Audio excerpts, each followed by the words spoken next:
right, let's get us on board. We are live and dark. We're dark, sorry.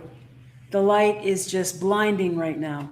We got to wait a few more minutes and then the light will get down.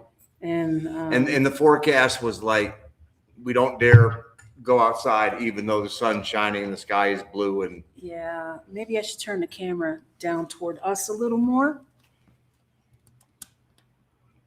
Good? Yeah. Okay. Better. Kind of. We're sort of going to have to deal with this. We're just dealing with it right now. Sorry. For a few minutes. I lean back? No. No. All right. That really gets it. Umbrella? Wonky. Wow. No. No umbrella. Just sort of going to have to stay at this level for the short time. Okay. Well, my goodness. We have got a lot to talk about tonight. Turn the chat on. We can see who's here. Yeah, I know. Just give me. Okay. I'm decompressing right now. Okay. There's nothing like having to pull everything together at the last minute, and then be blinded while you're doing it. And everything is dark. Sounds like Manfred Mann. No, it doesn't, because at least they were happy. Wow. Okay. Let me get the chat turned on here. And there is everybody. So, hey, it's my sister. Hey, sister. Everybody, this is my sister, Donna. She lives in the Detroit area. So it's little Gina. It's Donna. It's little Gina. It's not little Gina. Well, I mean, you two just sort of are like, yeah. We have a lot of similarities. That would be an understatement. That absolutely developed without being an without influence. Any interaction. They just sort of. I know, it's pretty crazy, right? Divergent paths to the same place. I mean, it's like. Yes. Okay. And we've got Cindy. Hey, Cindy. And we got the one who missed her concerts. I'm sorry, Jesse. Yeah, Jesse. Sorry that you didn't get to go. And I hope you're feeling better. Absolutely. And what the hell? I don't know. I'm going to go get a fan. I'll be right back. But we can start off with the good thing. The Canes, we had a good time. Annie and Arlene got a chance to witness the Stanley Cup champions as their first year of being fans of the Hurricanes. And Mark and Vicky were here. So we had a great time watching them hoist the cup. And that was like, yes, 20 years waiting. It's like, glad it happened. Yes. So glad it happened. Yes. We were excited. It was an exciting time. Actually, almost brought a tear to the eye because it was like, some of those guys waited a long time to do it, and it was nice to have, get to see Rod do something that hadn't been done in 70 years. And Rod the Bod. Yeah, Rod the Bod, and then he got to show why he has that name. Oh my God, that guy is ripped. Wow. Anyway, yeah, that was exciting. That was just such a great game. That final game, they were kicking butt. They were taking names. The last two.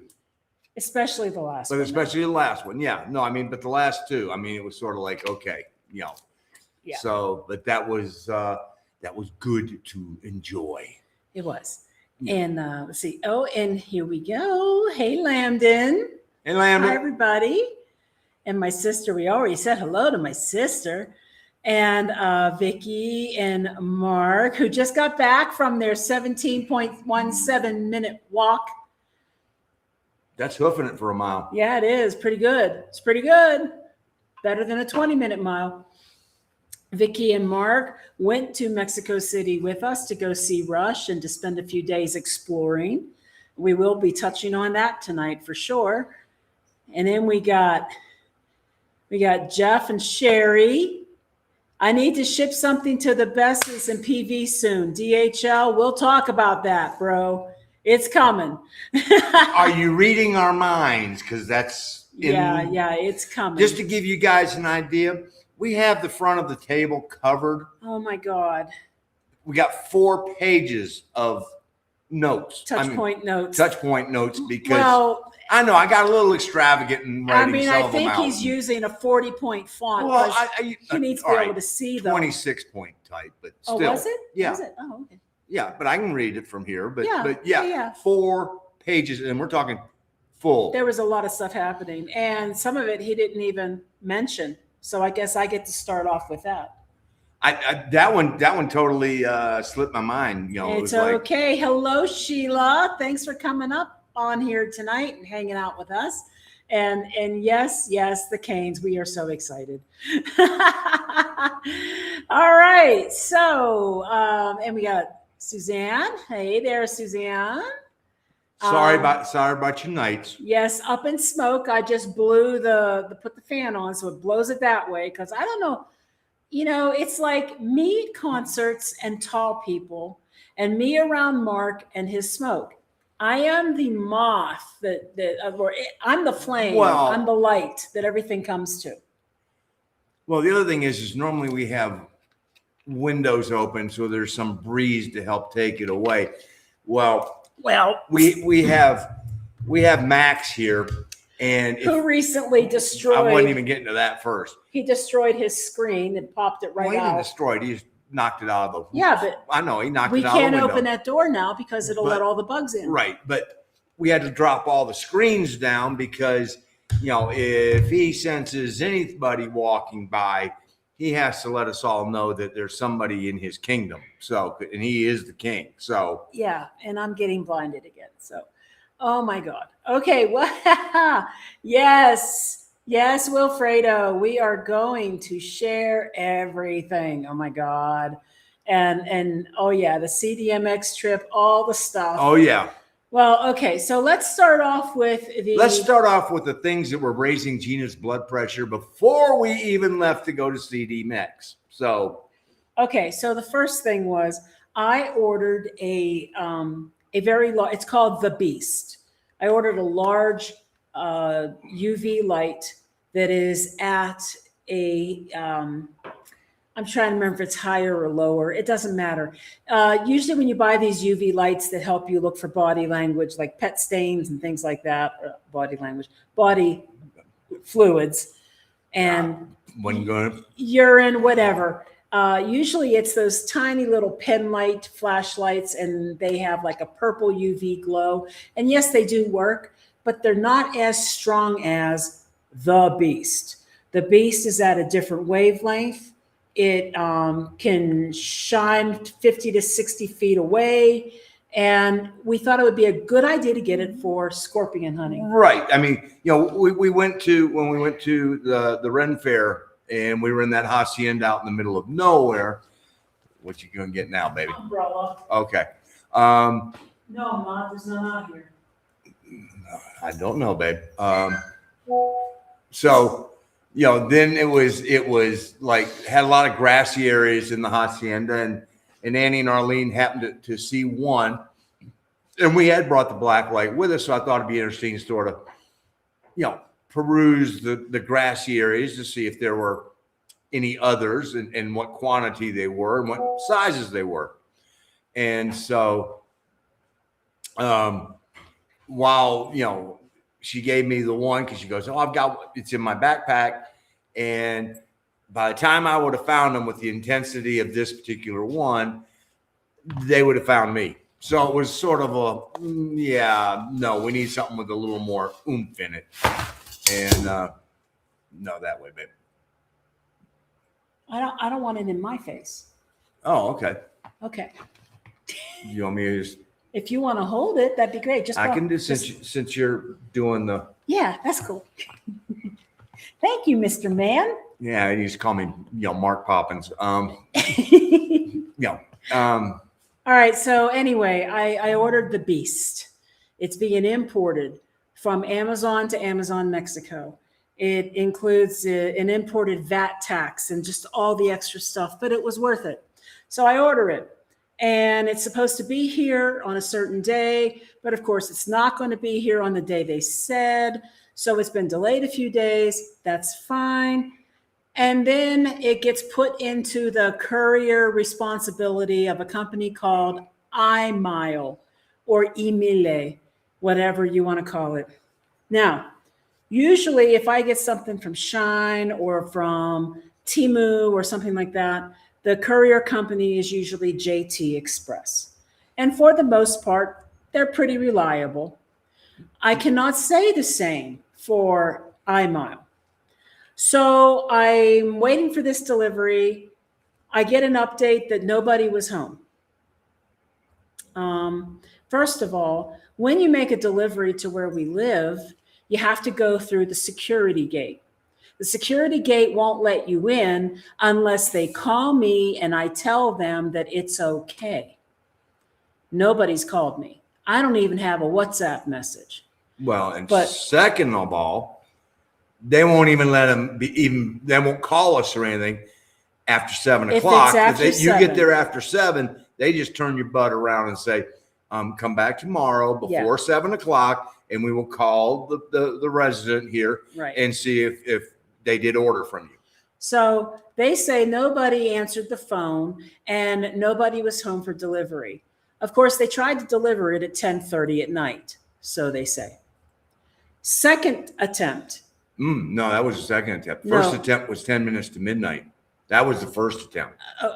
I don't even care about what time was what. One was at 10:30. A second attempt was around midnight. Again, they said no one answered the phone and no one was home. Wrong. We were home. No one called. Chances are they weren't allowed in. Third attempt, 2 o'clock in the morning. Nobody answered the phone and no one was home. At this point, I call bullshit. And I personally feel that the delivery person wasn't out trying to deliver at all. They just kept updating every day that they tried. And so I contacted them after the failed second attempt, but all I got was a robo email that said somebody will contact me within 48 hours. When they contacted me, third attempt was apparently made, and they did, how can we help you? And I said, listen, there's all these delivery attempts that are happening at impossible times. No one is allowed to be in here after 7. No one has tried calling me, and nobody's going to be out delivering at 10:30, midnight, and 2 a.m. Well, by this time, that's failed 3 attempts, and they are returning the product. I'm like, no, I want it delivered. Well, there's nothing we can do about it now. There's 3 failed attempts. That's our policy. So I contact the seller, the company, on Amazon. They said that they deliver it to Amazon, and what happens after Amazon is in Amazon's hands. Okay. I try to find customer service on Amazon, but the only options I basically have is to report a problem with the actual product and request a refund or a return, which I can't do for something I don't have. So it ended up that it's being returned.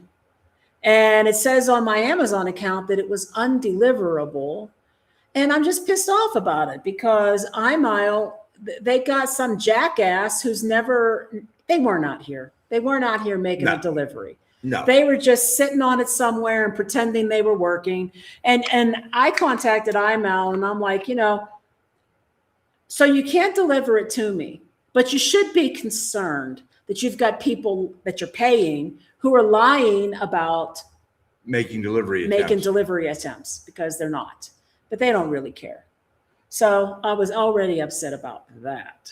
So if you are purchasing from Amazon US, if in any way, shape, or form you have an area that you can put in there for comments, request, do not use iMile. Use FedEx or DHL, and if they could use JT Express. I don't know if I've ever heard of JT Express in the U.S., but if you pick one of the two, FedEx or DHL, you've got a higher percentage that it's going to get delivered. So or maybe Amazon should just deliver it themselves. Well, if not, what a concept, right? Right? Yeah, I know. So that was the first problem. Okay. Now the really big problem. This is the big problem. I want to say it was about a month ago now. I got my Charles Schwab debit card. It had been renewed, and they sent out the updated one because mine was about to expire. It went to my mail forwarding service, which was in South Dakota. They forwarded it to me via DHL to Querétaro, and I got it. Activated my Charles Schwab card and all as well. Previously, we discussed how Mark did not get his, and they had to send another one out for him. Okay, so now Mark's debit card for Charles Schwab and a new credit card for me because the credit card company has changed names, so they're replacing the cards. These two items were now at our mailbox again. Along with the magazine. Along with a colored pencil magazine, right?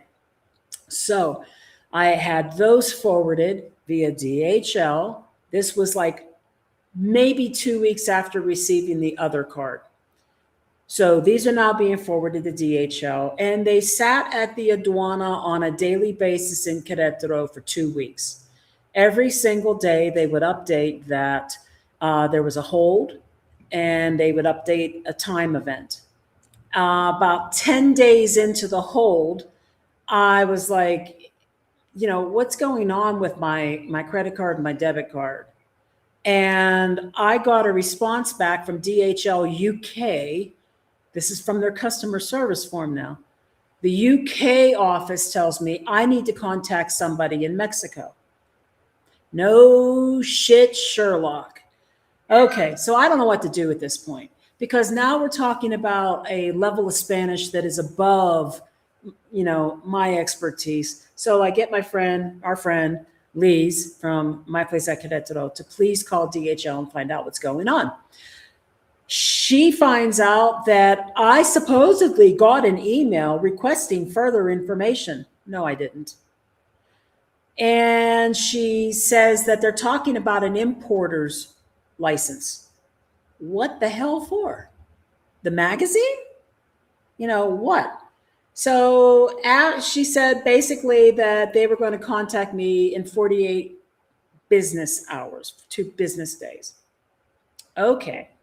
So, I'm getting nervous because these cards need to be activated, and sometimes banks only give you a limited number of days to do this. And I'm going to hold this while you go shut off your phone because it's making noises. No. Okay, so limited number of days to activate. I'm nervous about it. I'm not going to hear anything for another 48 hours. And don't you know it? I get an email asking me what I thought about my recent customer support.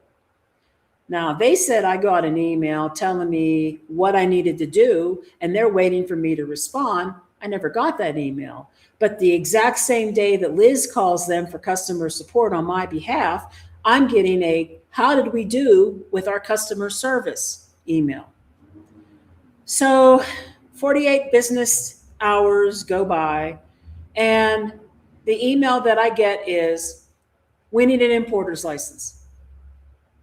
I don't even know what the heck that is. And so I write back to this person and I'm like, look, what is the issue? And what the issue is, smart cards. Any kind of card that has electronic technology embedded in it.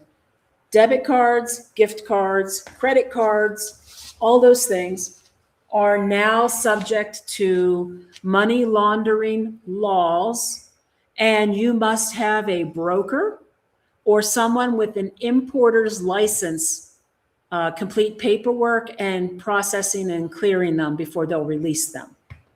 It doesn't matter if they were for existing accounts. It doesn't matter if you can prove what type of accounts they are. It just doesn't even matter. The point is, you can't get them into the country without a broker or an importer's license. And both of those things are not cheap.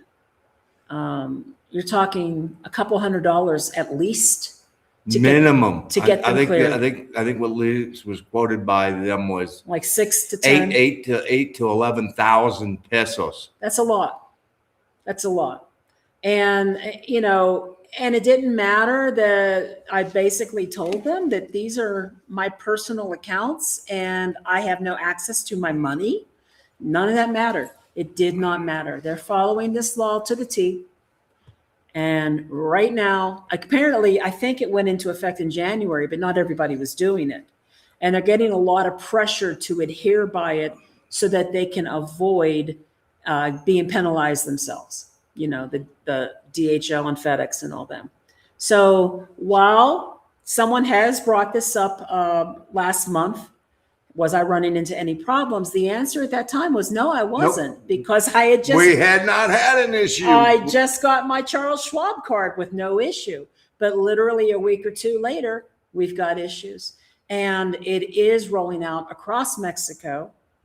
If there's anything you want to say about it. I mean, the secret here is it again is one of these, you could be affected by it.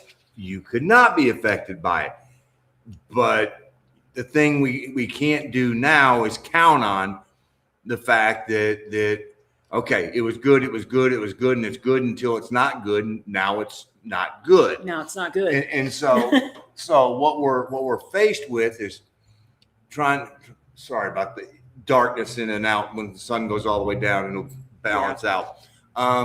What we're faced with is trying to figure out how we're going to be able to basically get these types of credit cards, debit cards, credit cards, to us here in Mexico.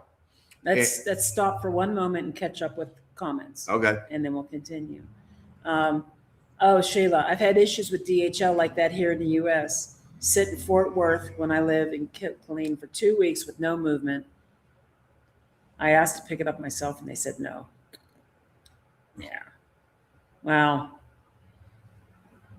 I don't know, man. I know. I mean, right now, our particular issue right now, this is with DHL, but I don't know if it would make any difference. It would make any difference. This is SAT's new rules, and they're finally starting to follow. And again, it could be somebody in Querétaro going, I'm trying to score brownie points, and you could be in San Luis Potosí, and they're going, whatever, we'll get to it eventually, maybe.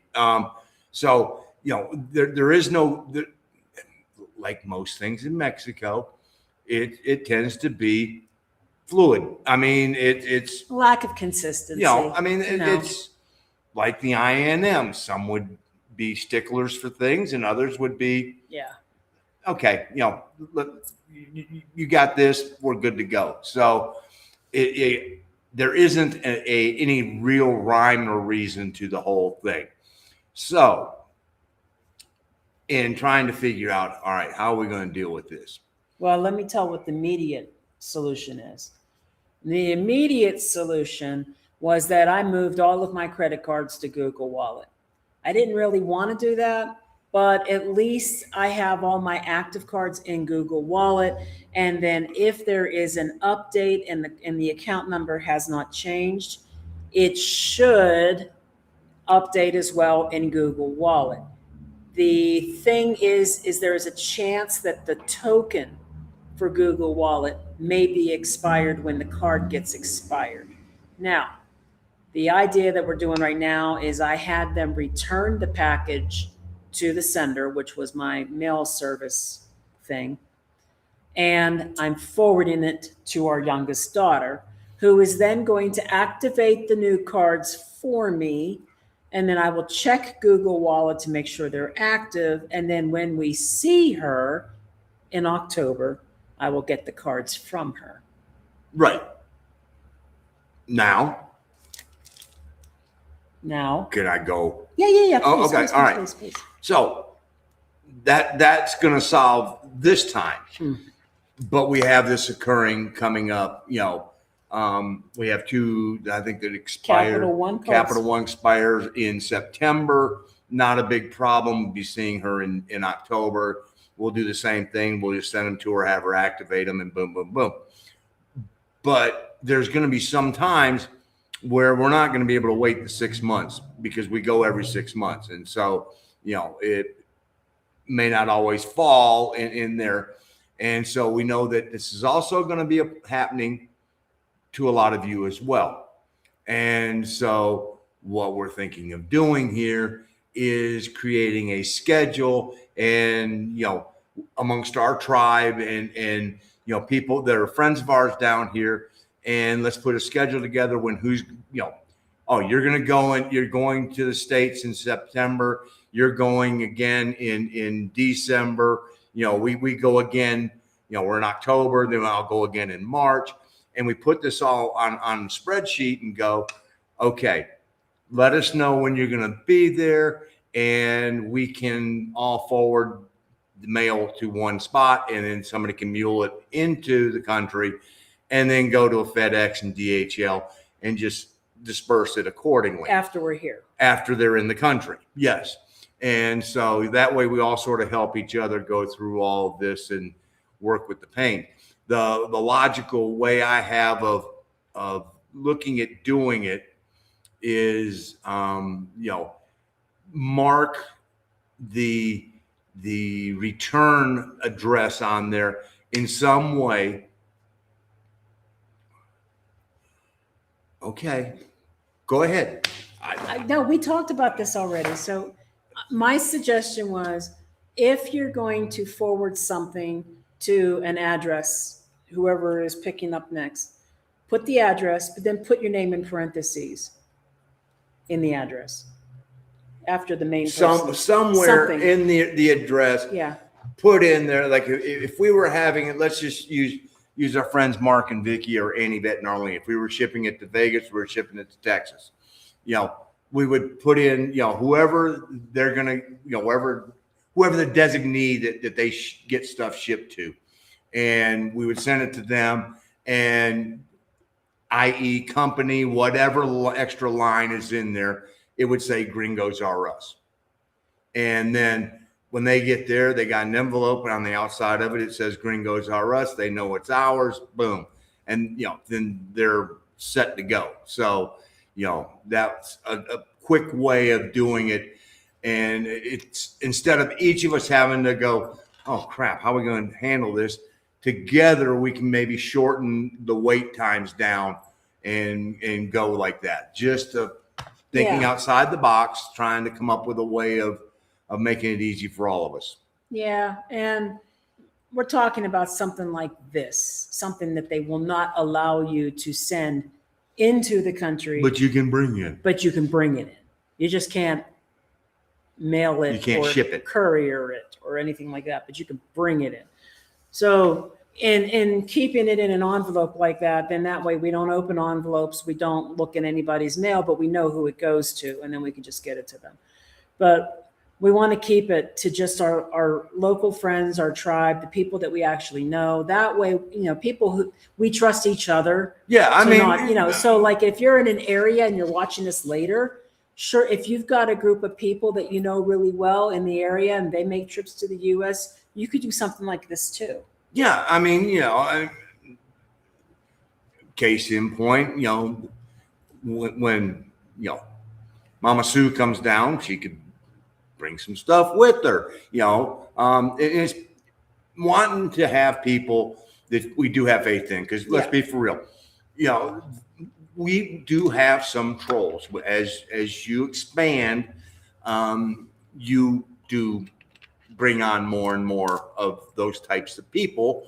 And so, we don't want to send it to somebody who's going, I'm going to get GringosRUs credit card.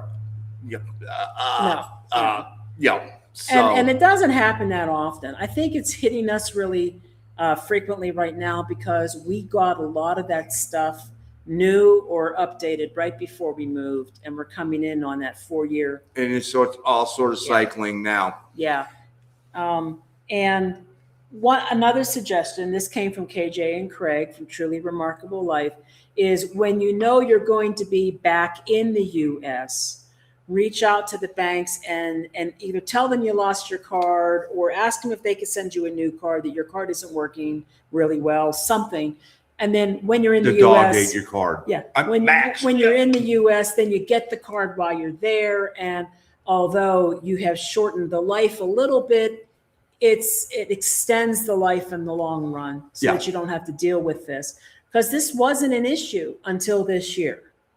So, and it's not a consistent issue across the country yet. No. You know, And so we don't know what's driving it. It's one of these that okay, we're trying to come up with a solution that can help, you know, not only us, but, you know, all of you who are friends here as well, and go from there. And speaking of growth, we went over 1 million views. Thank you. You guys are the ones that did it. I mean, it's one of those where it's hard to wrap your head around the fact that you know, there's a couple of statistics that are hard to wrap our heads around. 1, 1 million views. 2, over 96,000 hours of view time, which is 11 years. We're talking, you know, 60 seconds a minute, 60 minutes an hour, you know, and 24 hours in a day for 11 solid years. Wow. That's how much our, you know, viewership has grown. So it's like, yikes. That's a lot. That's a lot. I mean, that's, you know, either some bored people out there or we're doing something right. So, you know, but thank you, because none of this would have happened, you know, without all of you guys. And again, you guys have enriched our lives so much more than anything we've given back to you. So thank you. Yeah. Let me catch up with some comments. So Jeff, I hear what you're saying. You changed your address to your daughter's and cards go there. And that's cool, except we don't want our family having to be responsible for our mail. We have a mail service. So we get all our mail at the mail service, and that's great. But when it comes to cards, we can't send them here anymore. So we do need to get them activated. No, and if it's going to be, let's say 3-4 months before you get back up there to Arkansas, have your daughter go ahead and activate the cards. Yeah. That way they know that they've been received and everything else, and you're good to go. And then hopefully if we can put all this together, you know, I still recommend, you know, it scares me to some level, but activate the cards in the US. That way the timeline is good.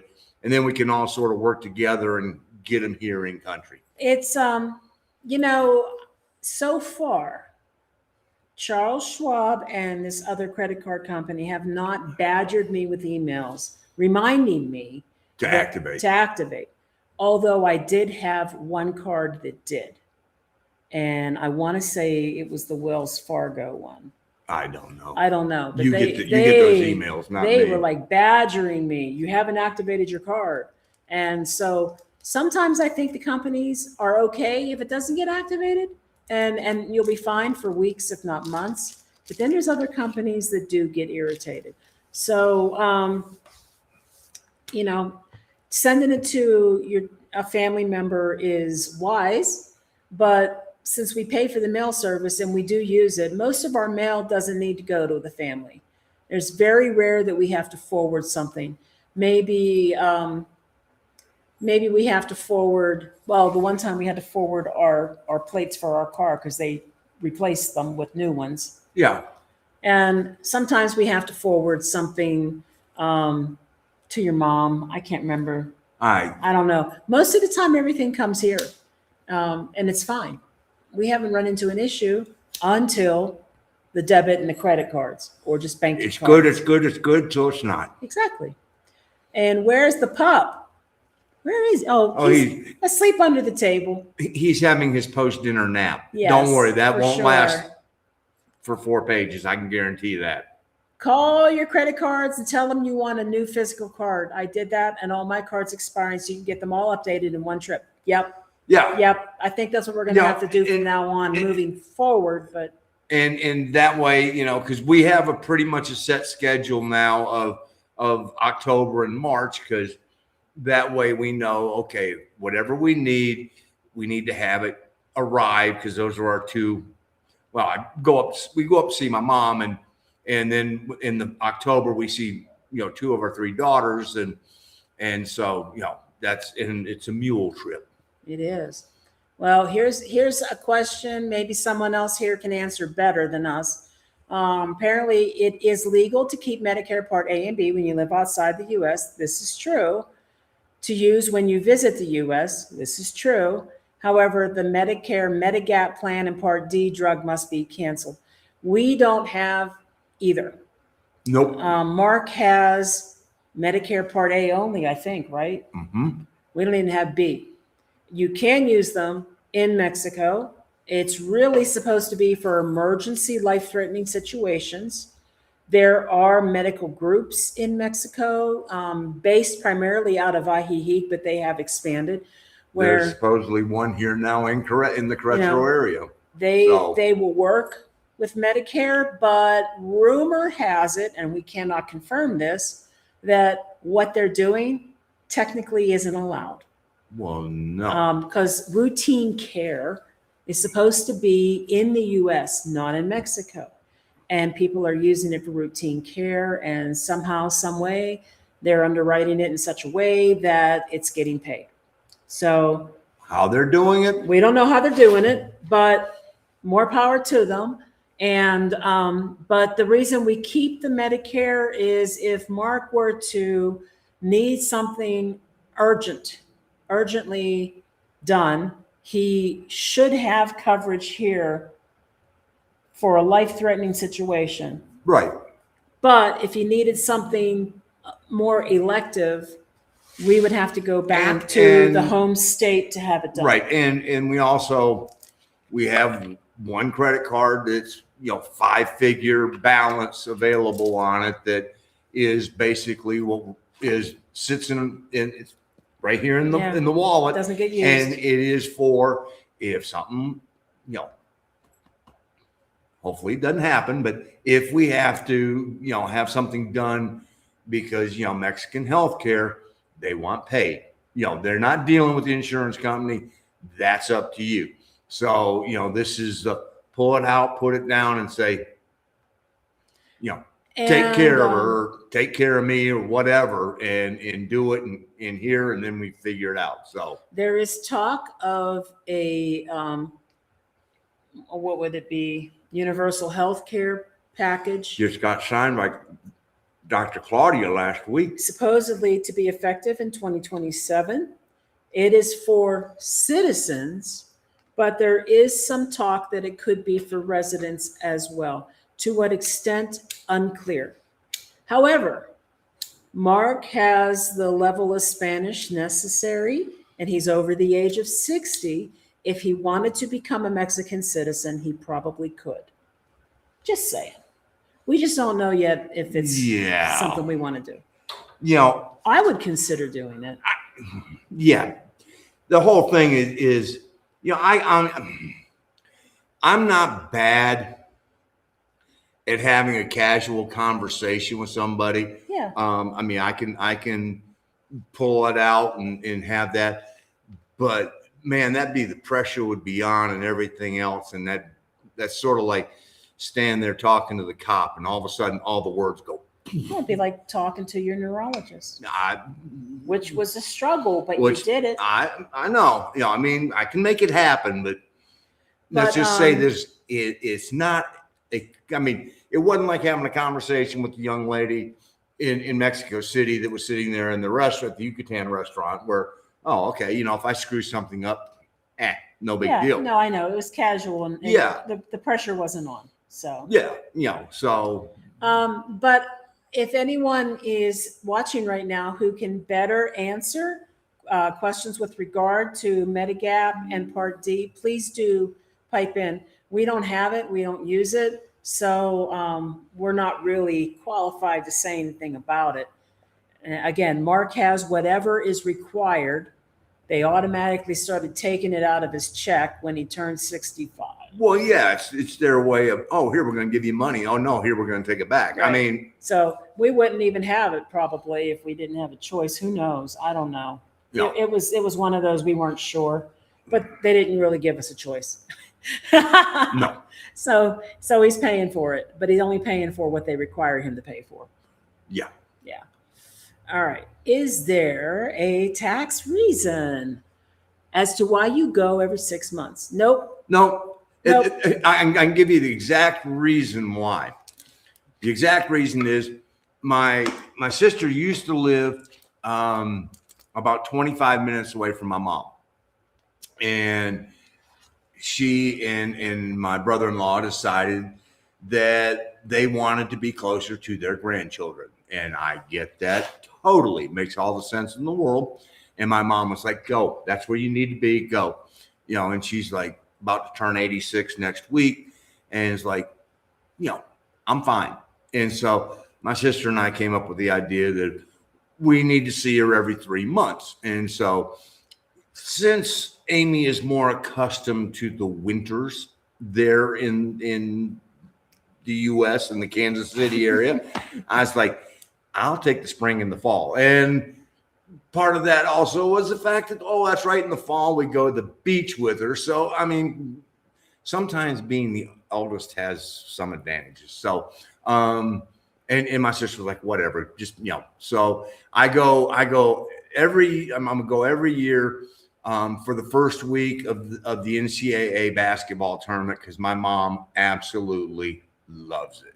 And so she and I sit there from tip off at about 10 or 11 in the morning until the last game is done that night. And we just basically junkie out on college basketball for about 6 days. So, and then we go to the beach with her in October. That's the only reason. So this has nothing to do with tax reasons or any of that. There's a whole lot going on right now. There was an article that was reported in one of the English-speaking Guadalajara news reports. As much as what the article says, it equally doesn't say enough. So they're basically saying what we've already been talking about for the last 2 months. You're a tax resident if you are in the country more than 183 days of the year. Now, what it doesn't say is what sort of income is considered taxable by Mexico.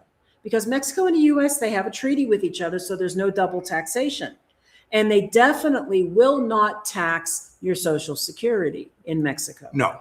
The question, and I've been asking this since early April because the tax filing season was over at the end of April, and I wanted to be sure that I was following the law. We are often told. We're often told we need to pay our taxes. And I'm like, well, if I owe them, I need to know. We don't want to be sitting in front of all of you. Right. And then suddenly going, oh, we're 3 years in arrears on tax liabilities. Exactly. I mean, that would just, first of all, not who we are. We want to make sure that we take care of our obligations. Number two, we really sort of stupid. We just assume. We have been. Some of us have experience in the looking stupid part, but she tends to avoid that. So we have been told by two CPAs, two independent CPAs. One here in Querétaro, one in Mexico City. Both of them said, I do not have tax liability because I did not earn pesos. I earn US dollars paid to me in a US bank account. I still push to see that is what I'm being told. So regardless of what's circulating right now, is there tax liability for what is called a tax resident? You're here more than 183 days a year. Yes, there is. But it's going to depend on what country you're earning your money from and what treaties and that you have set up in Mexico with that country. So with regard to the United States, there's a no double taxation clause. So that means I'm paying my taxes to the US. Therefore, I do not have to pay those taxes to Mexico. Now, if I was Canadian, that could be totally different. Don't know. We don't know. But hell, we don't even know what the whole thing with the US is, because it's sort of But two CPAs are not, I mean, these are business level CPAs. One of them is the CPA for My Place at Querétaro. I mean, they know what they're talking about. And who's the tax service that we use? Expat file. Right.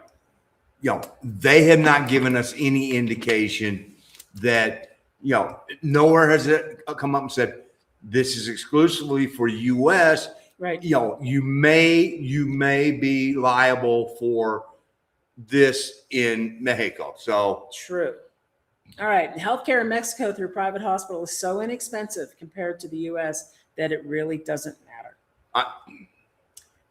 If we think about how much we would pay in premiums, co-pays, and deductibles in the US, we probably still come out ahead just paying outright cash in Mexico. I got a drink on that because that just makes me nervous, because that's just the whole US payment on healthcare is just that's pretty insanity. Bad. It is bad. Now, if you bring a bunch of mail in your carry-on and they search your luggage at the airport, are they going to have issues with that? It depends. How much mail are we talking about? I personally think, let's say we know 10 couples or 10 individuals, and 2 of those people have credit cards that need to come in. That is such a small thing. I don't think it's going to be an issue. We're not carrying mail bags. We're not saying that one whole suitcase is going to be full of nothing but FedEx envelopes with everybody else's names on them.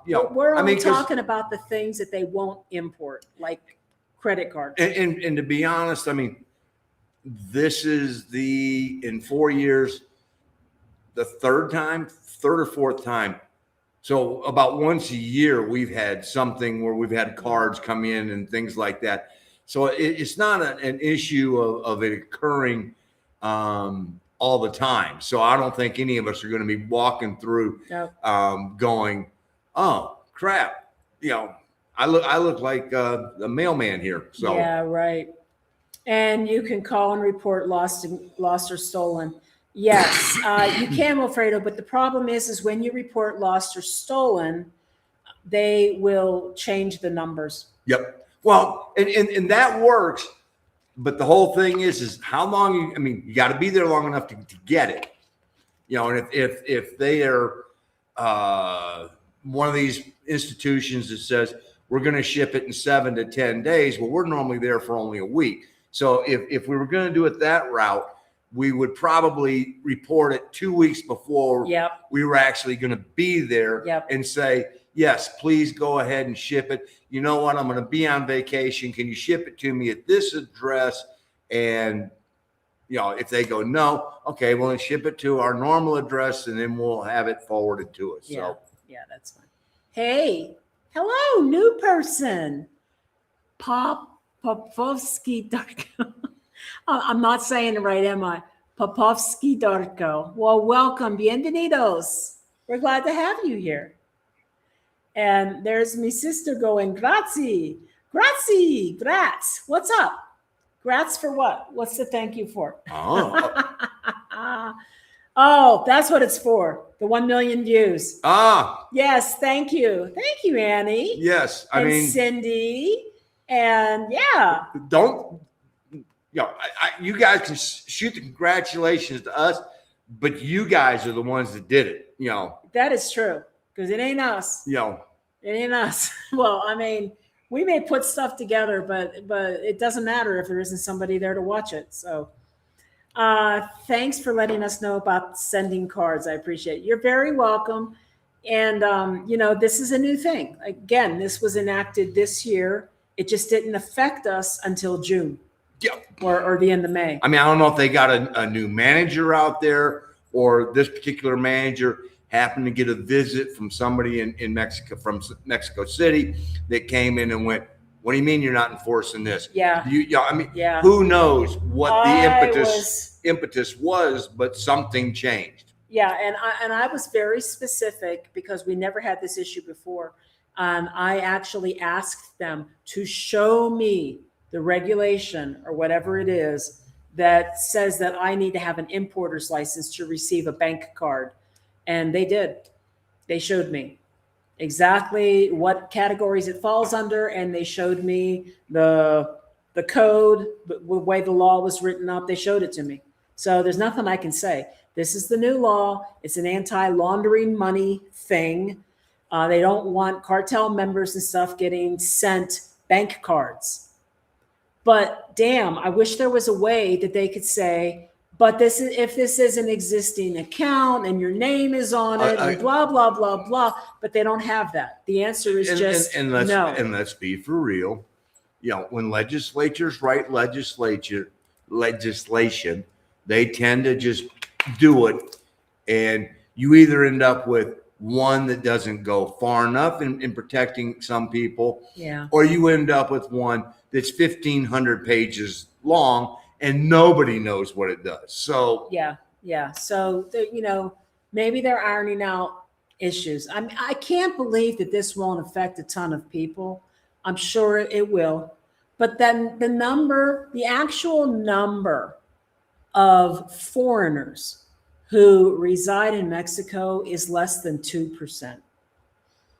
Oh yeah, so I mean, you know, it's not like they're going to be worried about how it's affecting us. They're not. No, they're trying to stop cartel activity. We're a byproduct of this, and it's just one of those where, oh well, this had an unintended, problem that is arisen for these people, and quite honestly, they're probably going. Trust me, they'll figure a way around it. Because people do. They always. Well, one of the ways that people can get around it is there is a mail courier service that you can send things to Texas, and there is a service where they will pick it up and they will bring it into Mexico for you. Again, I don't want to do that with my credit cards. I'm sorry. I would rather have my cards go to someone that I know. Yeah.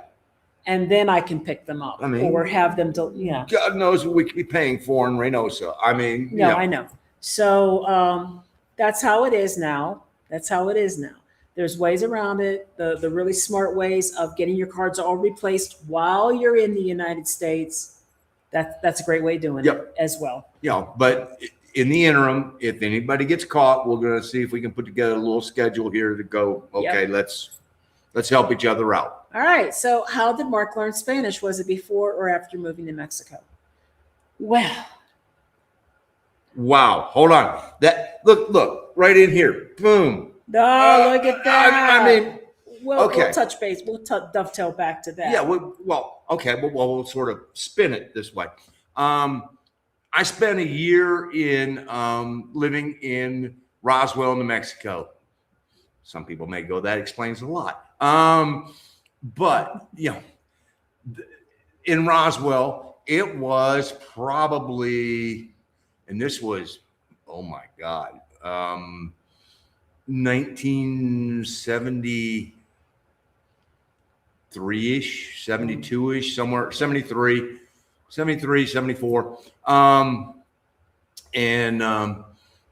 Well, you would know what year did My Eyes Adore You? Was that a hit? And I'm sorry, if you would have asked me about Quadrophenia, I would have told you. Okay, well, I just didn't know. I mean, and more.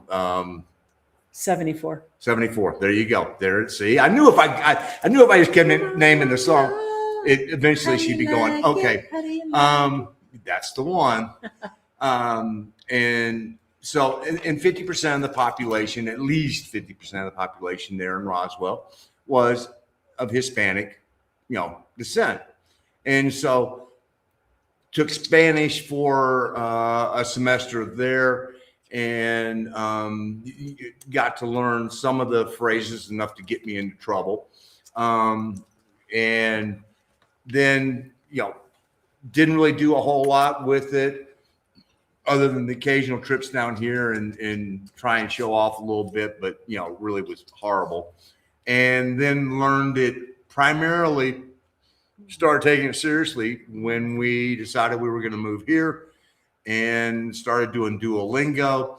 Duolingo gave me a great way of learning vocabulary, but, when it came to conjugation of verbs, My favorite saying is, Spanish keeps me living in the present because I'm too damn old to worry about past and future, tenses. So, but then when I got here, it was like I need something more. And we hooked up with Amy Whitney, who created a wonderful program called Expat Spanish. And I took Expat Spanish, and Gina took Expat Spanish, and I went through the entire course. And right there, if you use that code number, you get a 10% discount. No, dude, you don't get the cigar. So it's a wonderful way of learning about speaking the things that you need, to go to the store, to go to the restaurant, Cash register, asking directions, hotels, things like that, doctor appointments, and it's done in a very fun and reinforced, God, dude, geez, and reinforced atmosphere and way of teaching, and had a blast doing it. So I give all the credit to Amy and Denise at Expat Spanish. And speaking of Expat Spanish, they are hosting Extranjero. So, dude, if you bite me,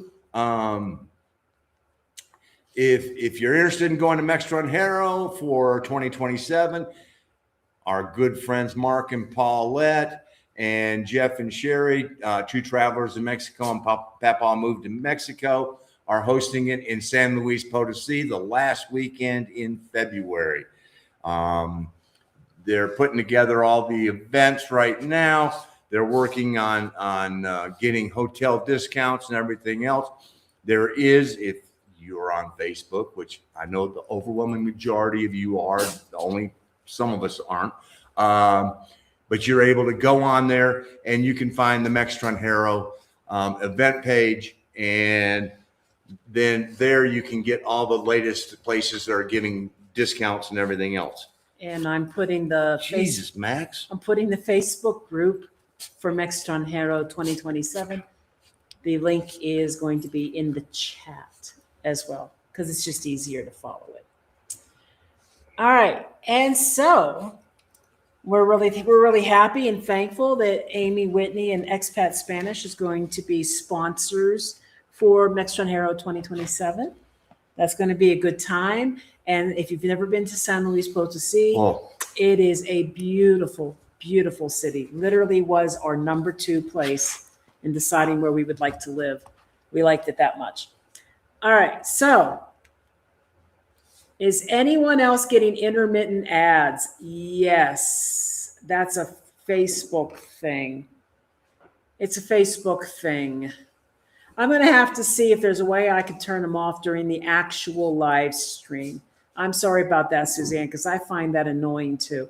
I noticed one of Ernie Baca's video had, during his live, he had some commercials coming up as well in the middle of it. So that's kind of a pain. But, YouTube has to make their money, right? So, I get ads when I watch on my phone. See, okay. Yeah. Last few lives I have watched are interjecting ads about every 12 to 15 minutes. It's really a bummer. Yeah.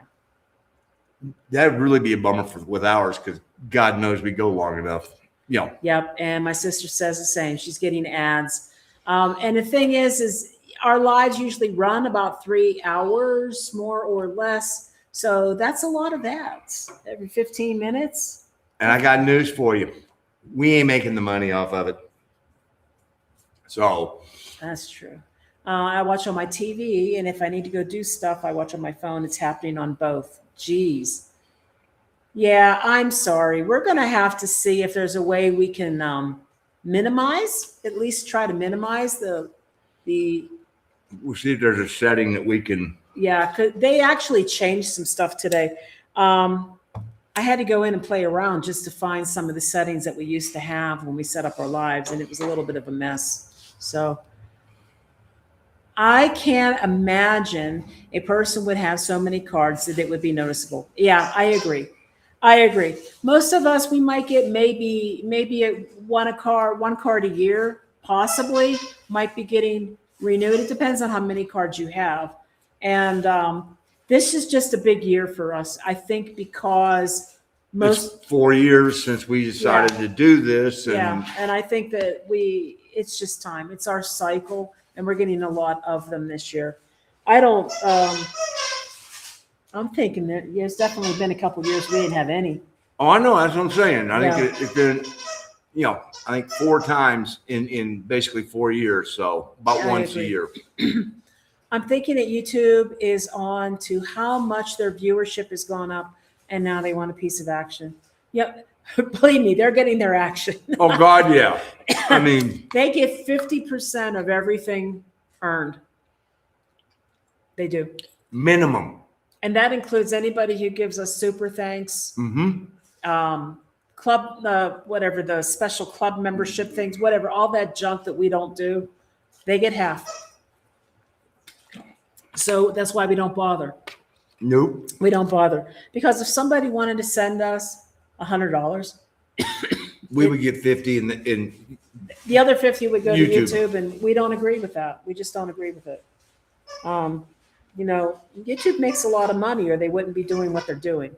So I don't think it's right to keep that much. That's a very high percentage.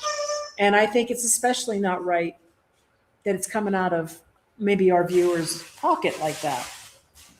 It just doesn't, yeah. it doesn't feel right. So we ask you not to do that. If you are so inclined, there are the buy me a coffees and things like that Yeah. do not take the 50% out of it. So Personally, I think I would actually be more comfortable with a friend bringing it into the country for me rather than trying to get it through mail, DHL, any day. And that's true. They're not activated. And here's the thing. The last few times that this has happened, when we get our mail, Aduana Customs has opened it and looked at it. and we know because they seal it with Yeah. the SAT tape. I mean, they actually, Yep. it says SAT on there and it's retaped shut. So we know that they have looked at it, but they were just sort of going, okay, and sending it through. And then now all of a sudden, nope, Yep. not a Moss. And Annie, yes, we've talked about this. They stopped sending my cards here last year. I picked up 4 cards from the States last October. Now, we didn't have any problem with them sending to us. They just wouldn't let the Aduana just wouldn't release them. Yeah, they got to this the summer. country. They just Yeah. got to the Querétaro, Now, Aduana and went no further. Now,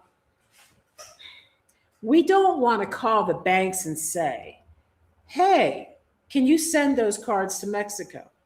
Before, we didn't want to do it because there are some banks that if they know that you're living in another country, they may just close your account. Some. So we just said, no, keep sending them to our mail center in South Dakota. That's fine.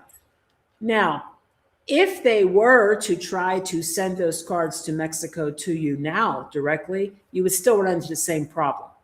The Aduana is going to want a broker or someone with an importer's license to clear the cards. So it doesn't matter now. And part of me goes, somebody, FedEx, DHL, somebody's going to come to the conclusion of going, really, bud?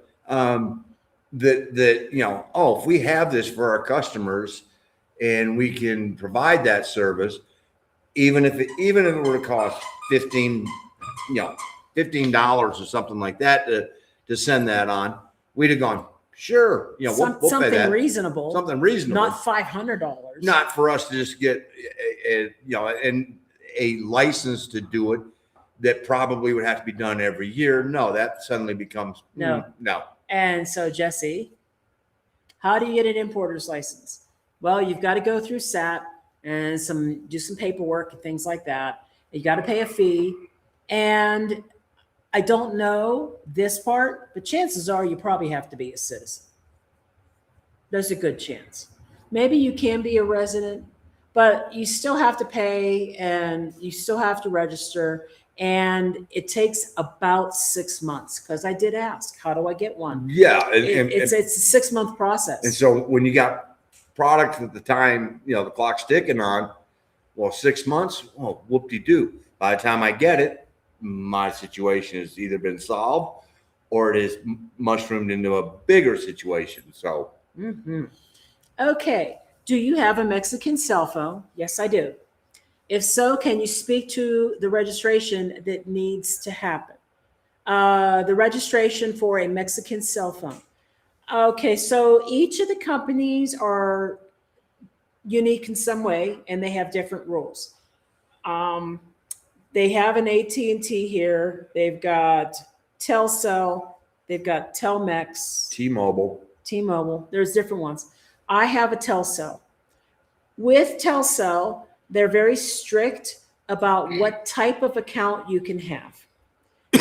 If when you're a resident, as a resident, or maybe as a temporary resident, I'm not sure if it was a permanent resident thing or not. I was a temporary resident when I got my Telcel SIM card, and they would not allow me to just have an account. I couldn't just have a monthly billed account. I either had to be on someone else's account or I had to pay for 30-day top offs every 30 days. Not every month, every 30 days. It was very affordable. It was 200 pesos for 30 days. Does not include voicemail, but most people don't use voicemail. In fact, I went and got my voicemail turned off because people were leaving me messages and I couldn't retrieve them because I did not pay to have voicemail. So I walked into a Telcel office and asked them to please turn off the voicemail. Most people here are going to use WhatsApp. If they want to call you, leave a message, whatever like that. So I have Telcel, 200 pesos a month. It gets me, I want to say 3,000 megs of data and a bunch of freebie things. Like if you're connected through Wi-Fi, if you're on WhatsApp, if you're on a couple social media things, they don't charge for data there. And all I had to do was show my residency card and pay. That was literally it. Now, as the years have gone on, I've had it now for almost 3 years. I was paying to top up every 30 days with a US credit card. And I'd used that card, I want to say 2 years. 2 years. Mm-hmm. Then one day, it wouldn't take my card anymore. So there's a third-party app called Claro Pay. I was able to use my same US card through Claro Pay to pay my Telcel. And it was interesting because I would go into my Telcel account, and although I can only get 30 days, they were still offering me prepay of 6 months or a prepay of a year. I'd try to buy either one of those and they would still reject me. Until I got a Mexican credit card, which is here somewhere, but I got an account through New Bank Mexico, NU. And I got a debit account and a credit account through them. They are Mexican numbers. And I was able to go into Telcel with my Mexican card number and pay for a year in advance. And it took it without any problems. I didn't have to use Claro Pay. I didn't have to do only 30 days. I paid for a year and they took it because I had a Mexican card. So my experience with Telcel is not how it works with all the companies. I know people who have said they had no problem paying a year in advance, maybe for AT&T, or they had no problem with their residency status getting an actual monthly account, but that's what I had to do. Yep. I was in San Miguel de Allende. I had to pay for 30 days. They gave me a SIM card. I stuck it in my phone and it worked. And then I just had to keep topping up every 30 days. Now, word to the wise. If you are thinking of changing your phone, again, AT&T is the only thing we can speak to because we have, US AT&T. But if you are thinking about switching, like, you know what, it's time to go to the latest and greatest model, you're going to want to do that in the US. I would recommend it. I mean, you get the phone, but get it close to one of your trips to the US because they want that phone in the store. Well, AT&T does. AT&T does, yeah. Right. Other companies don't. Again, that's why I said, yeah, all we can speak to is AT&T.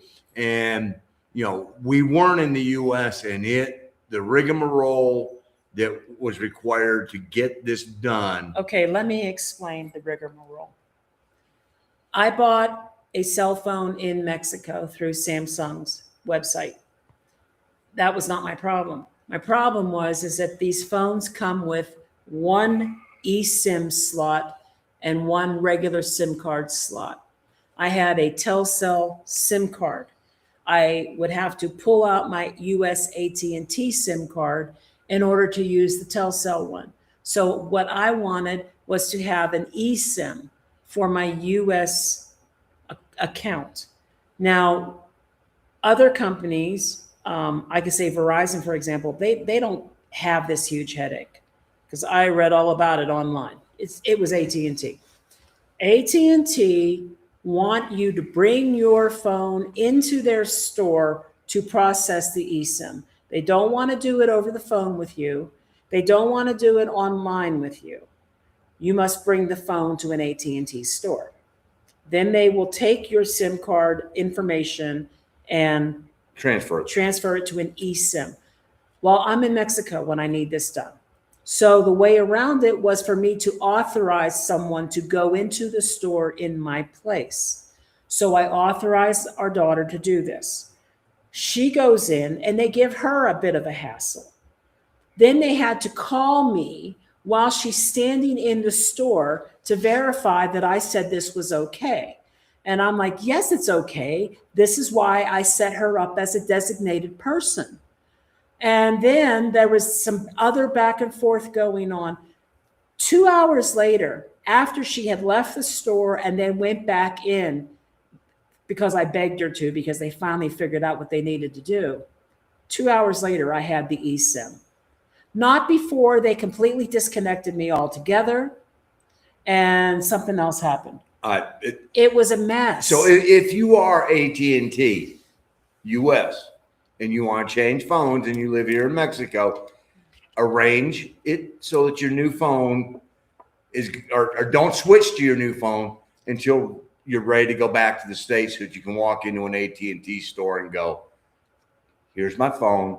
I need the eSIM from the old onto here. And then you can just put in your Mexican SIM card. Unless you're lucky enough that you happen to have a phone that has 2 SIM card slots. Yeah. There's I know there's still some out there, but a lot of people are doing eSIM. Right. They're trying to get away from that. So that's a problem. And I asked the guy from AT&T at the time, why is this such a hassle? And he said it's to prevent people fraud. They've had people who have stolen people's identities and things like that. And I'm like, on their phone? Whatever. Everybody lives their life on their phone now. I guess so.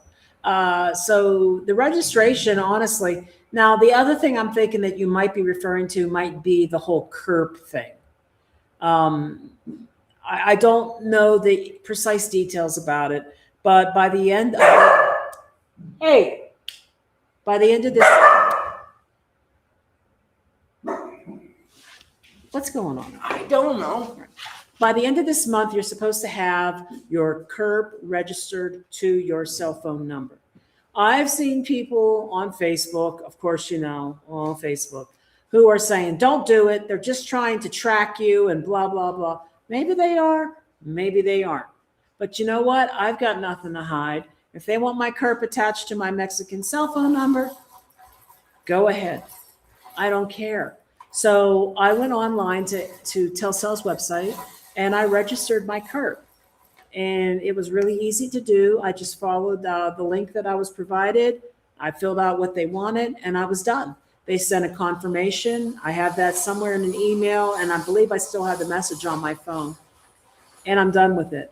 I don't know the real reason why they're doing this. I really don't. But I'm going to oblige. So I did it. And I'm not worried about anybody tracking me because, in my opinion, the government, no matter where you live, is powerful enough to track anything that you do. So if they want to know what my cell phone number is, they can know it. It's okay with me. Uh-oh. Are you changing? Oh, it's rush time? That is such a great shirt. Already changed. I've been in this shirt What for 10 happened minutes. to you got the other one out too? I was wearing that one to begin with. The green one? No, that's coming. Okay. Okay. I hear now required personal ID to get a SIM from OXO. If that's required, it's because it's the cell phone thing. When you get a SIM card for a cell phone, that is the thing now that they want to know the CURP associated with that cell phone number. And that's not tied to any particular company. It's not just Telcel. It's not just, T-Mobile or anything like that. It's all the Mexican numbers. And a lot of people are like, well, I'm not going to do it. But I did it. I don't think anything bad's happening from it. You okay there, babe? Mm-hmm. Okay. Giving us some light? I'm trying. It's amazing. It just instantly got super dark. Why are we so dark? We're never this dark. We're usually bleached out. Okay. Have just got a new phone with 2 SIMs, wondering the best phone service to get for both US and Mexico. Got T-Mobile at the moment and it works well for a month at a time. Well, we have AT&T US that we never cut off because I need it for work and stuff. Since I work as a US IT contractor, sometimes I have to have 2-factor authentication and things like that. And I just need to have a US number. So I just kept the account. In Mexico, we have Telcel, or I have Telcel. Boy, it is dark. Once the sun goes down, we'll be fine. Okay. Be glad when we can be able to sit back outside and we can control. But today's weather, we had 3 different weather forecasts, and one would have been like, okay, we're good. The other 2 were like, no, we ain't gonna trust this. So No. The best phone service. You can go, I can't remember the website anymore because it showed all 3. There is a website that'll show you the 3 or 4 main cellular companies in Mexico and their coverage maps. If you know where you're going to be, it'll help you determine which company is best for your situation. I went with Telcel because at the time we were traveling all across Mexico, and I needed something that was consistently available all across Mexico. and there's parts of Mexico, I don't care what you got, it ain't gonna True. help. I mean, Yeah.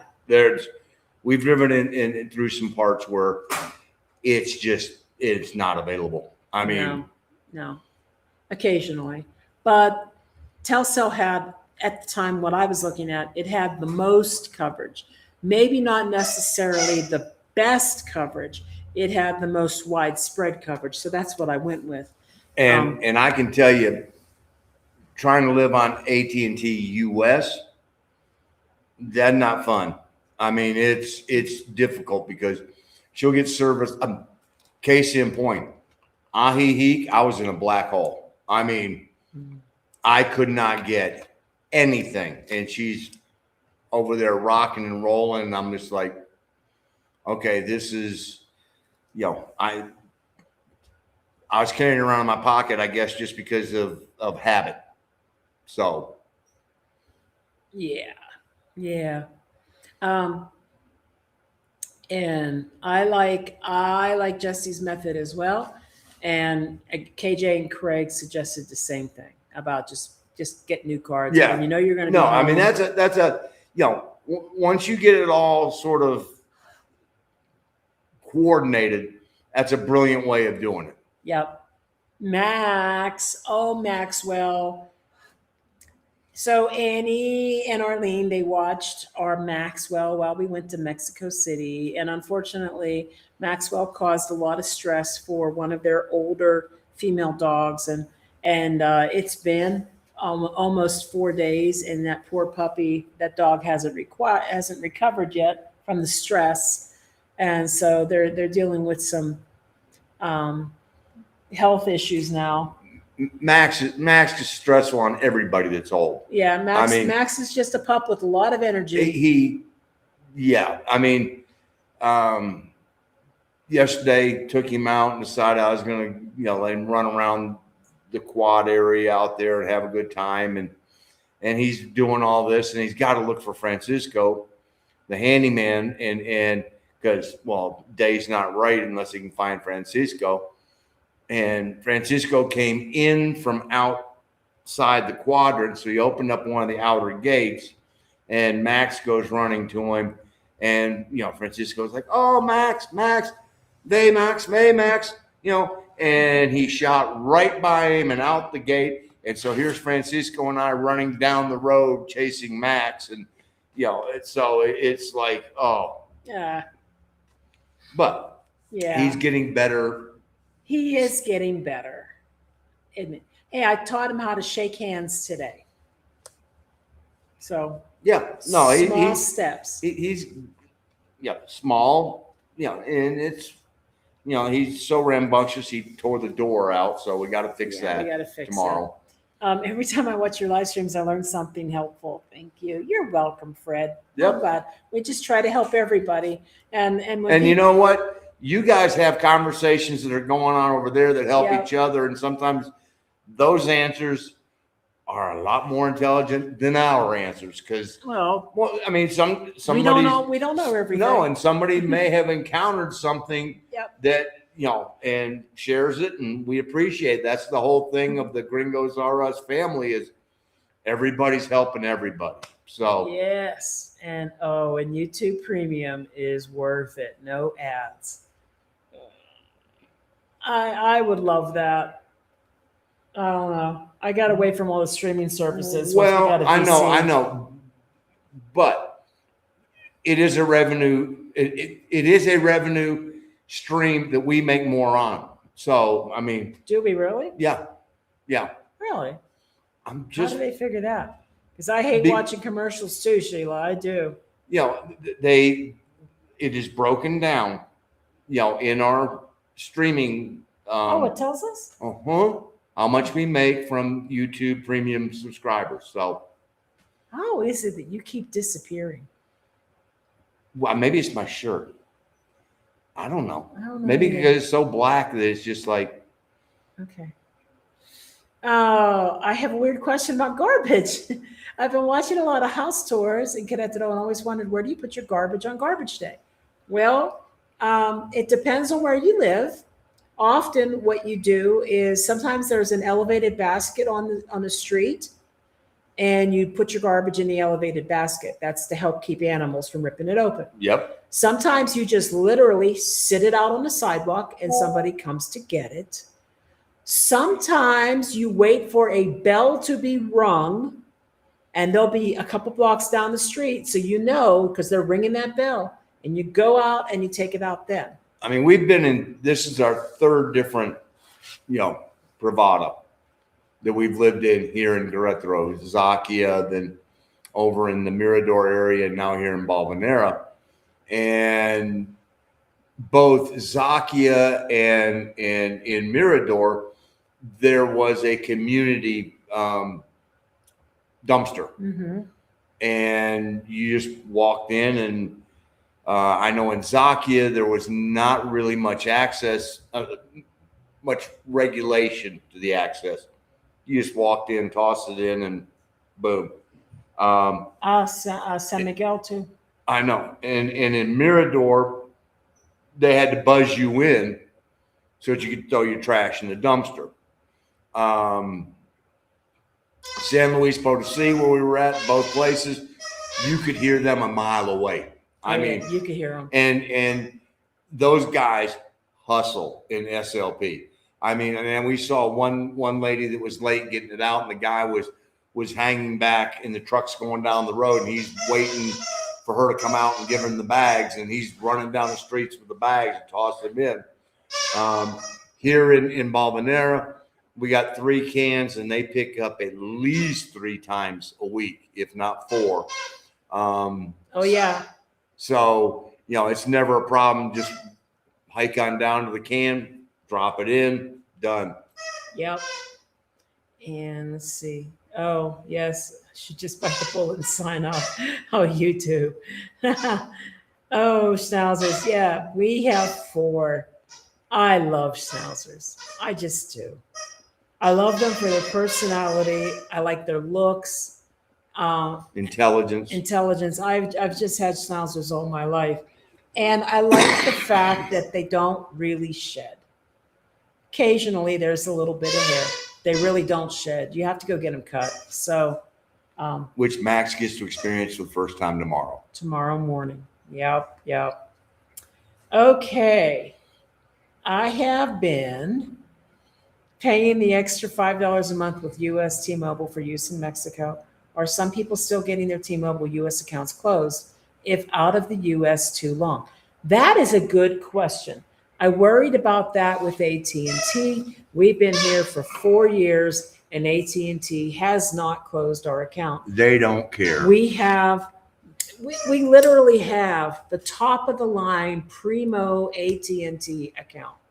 And of course that included Canada and US and blah, blah, blah. But they have never, let's be honest about it for a minute. If we had AT&T in Mexico, we would be paying less money for it. So AT&T, if they want to be smart, they're going to keep that US account open. Just saying. Not really sure about T-Mobile though, because we don't use it. And I have heard of some US mobile carriers turning off your account if you've been out of the country for too long. I mean, I've had this account with AT&T since it was singular. Yeah. So that gives you an idea how long, it's been a long time. So, yep. And this so far has worked out well. Yeah. Good. Yeah. Okay. Every time you guys start talking about the ads, one pops up. Oh no. Oh, then we'll shut up. We'll stop talking about them. The ads are a nuisance, but they do sell cool stuff on them. Do we need to buy more cool stuff? No. Curious. Hey, Donna. Did you guys decide to settle in the same house you were originally in, or am I looking at a new one? This is the one we leased last year. We just renewed for 2 more years. So this is the house that we were in when we were at your house. Yes. That we had just moved into. Yes. And we were spending, it seems like last summer we spent more on this house and we're in it for un poquito tiempo. That's true. I mean, it was like we signed, then we were gone, go see you and go see my family. Then we came back, and then we were off to SLP. Then we were back, then we were off to Ajijic. Then we were back, and we were off to the beach trip. Then we were back. Then we were going to Manzanillo. No, then we went to Mexico City with Annie and Arlene. Then we were back. Then we went to Manzanillo. And then we got back from Manzanillo and went. Yeah, we're done for We're a while. done. We're done. We're done for a while. Yeah. But the whole idea was that we were renting the place to keep our stuff in it, so we didn't have to keep hauling it around. Now we're renting the place because we're just going to stay here. Well, We've got our residency, our permanent residency to work out this year. We've got medical stuff going on, and then really, we're just living here. yeah. So Yeah. you and Jeffy just come on down. Yes, we're here. 2 more years. There's plenty of room, and the tribe will give you a welcome to Mexico like you've never seen. Oh my gosh. And The real Mexico. yeah. I just got off FaceTime with Sherry. She's back in Arkansas settling her father's estate. Wow. That does just kind of go on, right? Oh. I just found out yesterday, the day before, I think it was the day before, a high school and college friend who was actually my matron of honor at my first wedding. Her husband passed away, and he was 57. And I don't know a whole lot about him because they moved to another part of the country. He went to medical school. He's a DO, and he had gone to, I think he went to school in Iowa or something. I don't know. And so they were always moving around, and we kind of fell out of touch. But it was just kind of sad to think that someone that I knew from high school who has this large family with this guy has unexpectedly lost her husband. And he's young. 57 is young. So that stuff happens, and I didn't know. See if it's. I just trimmed his nails. Yeah. I'm gonna see if it's Don't shirt. don't believe those silent nail grinder commercials and stuff either, because he still hates it. He hates it. What is he chew? He's got something in his mouth. Can you take it out, please? Open. It's a string or something. I don't know what it is. Just take it out of his mouth. I don't see anything. Well, he must have swallowed it. Whatever it was. Or it's on the chair. I see it. Okay. As long as it's not in his mouth. We'll just see if this made a difference. It is a nice shirt, though. Isn't this a nice shirt? Look at him. Oh, gosh. What plan do you have with AT&T? At the time that we left the United States, which was about, well, at the time we upgraded, which was about 4.5 years ago, it was literally the very top plan they had. Unlimited everything. Unlimited data, international stuff, all of it. I can't tell you the name of it because you know when the last time was that I actually logged into the AT&T website? I noticed that the price keeps going up though. Oh. It was $130 some a month for 2 phones. Then it was 140 something. And the most recent bill was like 150 something. 154. Yeah. I mean, like it just keeps going It's up. amazing. It's like it goes up by 12. And it's like, well, it's not that much. It's $144 a year. Yeah. Yeah. Whenever I spend 200 pesos a month in Mexico. But I can't tell you the name of it. It was just the very top one they had. I maxed it out because I wanted as much data as I could get because I didn't know if there would be times when I might have to use data for work, which has happened. Yeah. Quite frequently. Yeah. For 2 plans, for two phones. All right, wasn't a shirt. Okay. I just didn't know if it was a shirt. Yeah, what's going on with that? I don't know. Wait for the sun to go down and it'll go away.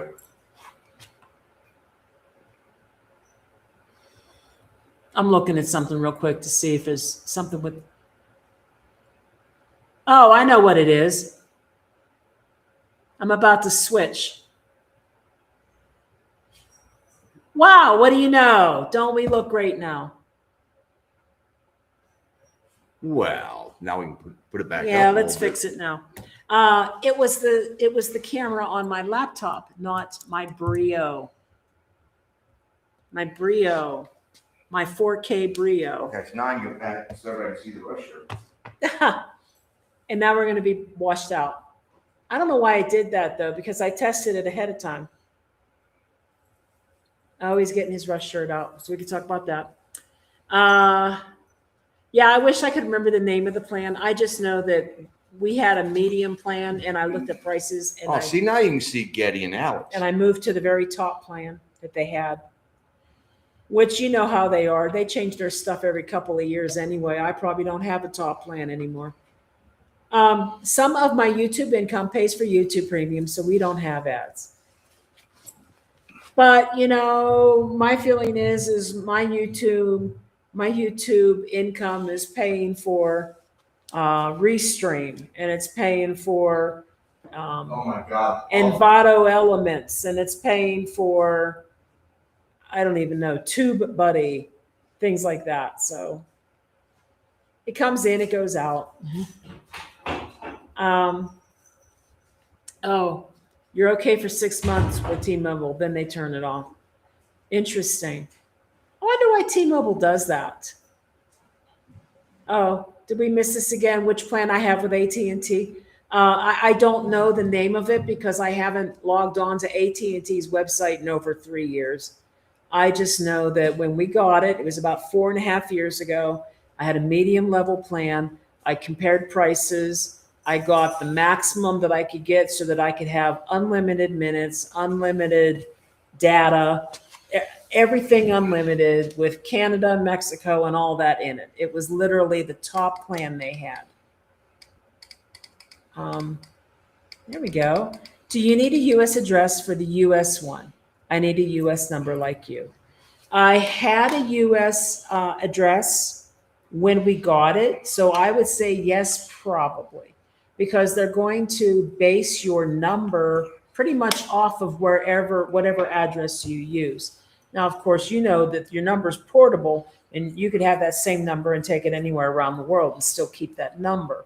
So we were in North Carolina when we got our numbers, so we have North Carolina numbers, but we changed our residency to be domiciled in South Dakota. But left the numbers. But we left the numbers. Yeah, But- because we'd had those numbers. Well, For a long time. mine goes all the way back to singular.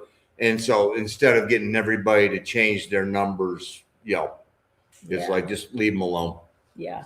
Yeah. So I would say, yeah, you're going to need a U.S. address. I can't remember anymore because it's been so long since we got our phones, our numbers with AT&T. I don't know if they just needed to see a driver's license or if they needed a bill. I don't think they did. I can't remember. You know, and they used to run credit checks. I don't even know if they do that anymore. They might. I mean, They might. literally, we've had this account since 2003, 2002, something like Yeah. that. So, I mean, it's. And when we got our mail forwarding address in South Dakota, we went an extra step and got South Dakota driver's licenses as well. And because there are banks and maybe even AT&T, I don't know, if you used a mail forwarding address, they won't accept it. So All I can say is I am so happy that damn primaries are over in South Dakota oh because God, yes. even though you have a 704 number, which is North Carolina, we're getting hammered with text messages about the South Dakota Because of primary. our driver's licenses. I know. Yeah. And then not only that, then you have the 704. So for the North Carolina primary, you're getting all of that information. And it's just Yes. like, Tell Jeffy to get his butt on a plane and come see us. yep. We have a bedroom with a king bed. We have a bedroom with 3 bunk beds. And we have another bedroom with 2 singles where I work. All depends upon how you and Jeffy be getting along at that particular time. Yeah. Yep. Any room is yours. Yeah. Okay. VC box. See? Jeff got to Oh. see. VC box is awesome. It's awesome. We have a Pro 3. We don't have 6, but yeah. Why No, not? we ours we've had now. We have 2 of them. So We've had it for about 2 years, yeah, 2.5. and that's watching. For me as a sports fan, nothing beats it. No.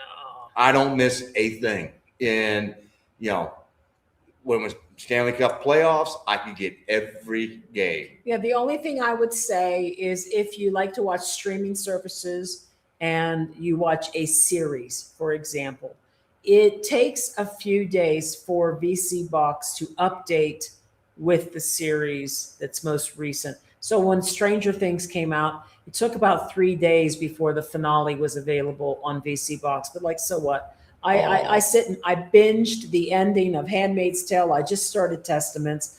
I binged Stranger Things. I binged Welcome to Derry. I binged Finding Your Roots, 10 seasons of it. Yeah, I did. So, I mean, I like it. Sweet Tooth. I mean, just all the shows. And, when you can't find anything to watch, 45,000 movies. Even the bad ones. And there are a lot of bad ones. But the other day it was like I turned something on and here comes the lion's roar. And Gina was in the kitchen. She's like, "What are you watching? What are you watching?" I'm like, "Just wait." What are you watching? I said, "Just wait." And then all of a sudden, and she goes, "Oh, I'm coming in and watching this." When you have to shoot. Don't talk. Blondie, you know what you are. I love that movie so much. So much that it's one of the only movie soundtracks I had to have on vinyl. So, yes. Man, you guys were busy, little beavers. Girl, you don't know. And we're still busy. We're not as busy, but we're still busy. We've only made it through a page and a half in notes. Oh my God. I mean, like Mexico City for Steve Hackett, Mexico City for Rush. We're going to Mexican Hero in February we're going back to Mexico City in November with Annie and Arlene. Yes. For the Thanksgiving with her sister. Yes. Which that's a shindig you don't want to miss. And then we have our Thanksgiving dinner that we do here. I'm giving a sourdough class on the 4th of July. Yep. And I'm making broccoli salad and Asian coleslaw. And we're going to do get the tribe together and a potluck dinner. So any of you who are on here, and you guys all know who you are, if you haven't got invitations, because I haven't had time to send them out yet. I got to make it. But I'm making good old 1990s broccoli salad. When was the last time you had that? Yum. I'm going to do a pork tenderloin in a southern marinade. So it's going to be fun. But we got that. Oh, and then we've got one big holiday at Hard Rock Riviera Maya in January. And then we're going to have another trip. Well, we got the beach in October. We're going to do Guadalajara in March. Well, we're going to be. Who said we said? And plus, we have residency. We got to finalize in November. October and November is going to be. We got to slam. We either have to nationalize or sell our car. Either way, it's a trip to the border. So we're going to be going back to the border for that. We have to think about if we're going to move our stuff to a storage unit in Texas or not. No, we'll worry about that at a later date. That's not never immediate. Ends. It never ends. Just when you think you're slowing down. The plane. Tell Jeffy to get on the plane. That's right, Jeffy. The plane. Oh my God. I like that football shirt, Mark. Football. Oh, it'll be back. Football. Okay. It'll be back in about 15 minutes. Looking into AT&T too. Yeah, I'm sorry I can't tell you the name of the plan. I wish I could remember, but I haven't even tried to log on to the AT&T account in probably 2.5, 3 years. We know we get billed every month. All we do is log in to pay the bill. We don't even do that. Well, I mean, it's auto pay. That's another thing.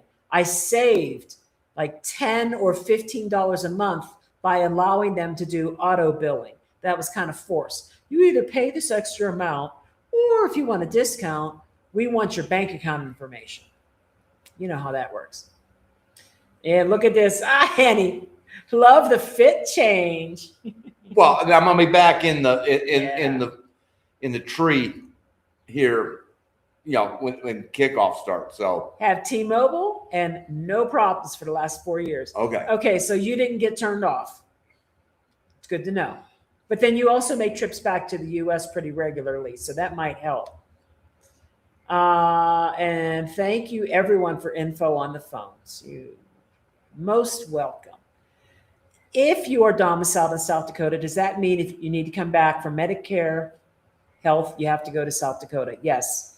Yes, which is why when we get permanent residency, it will be a state that I will not freeze my ass off in January if I have to go back for something. Yeah, we may be thinking about Texas, but we got to look. Texas is one of those ones, if you want residency there, I think you have to be there for 30 days.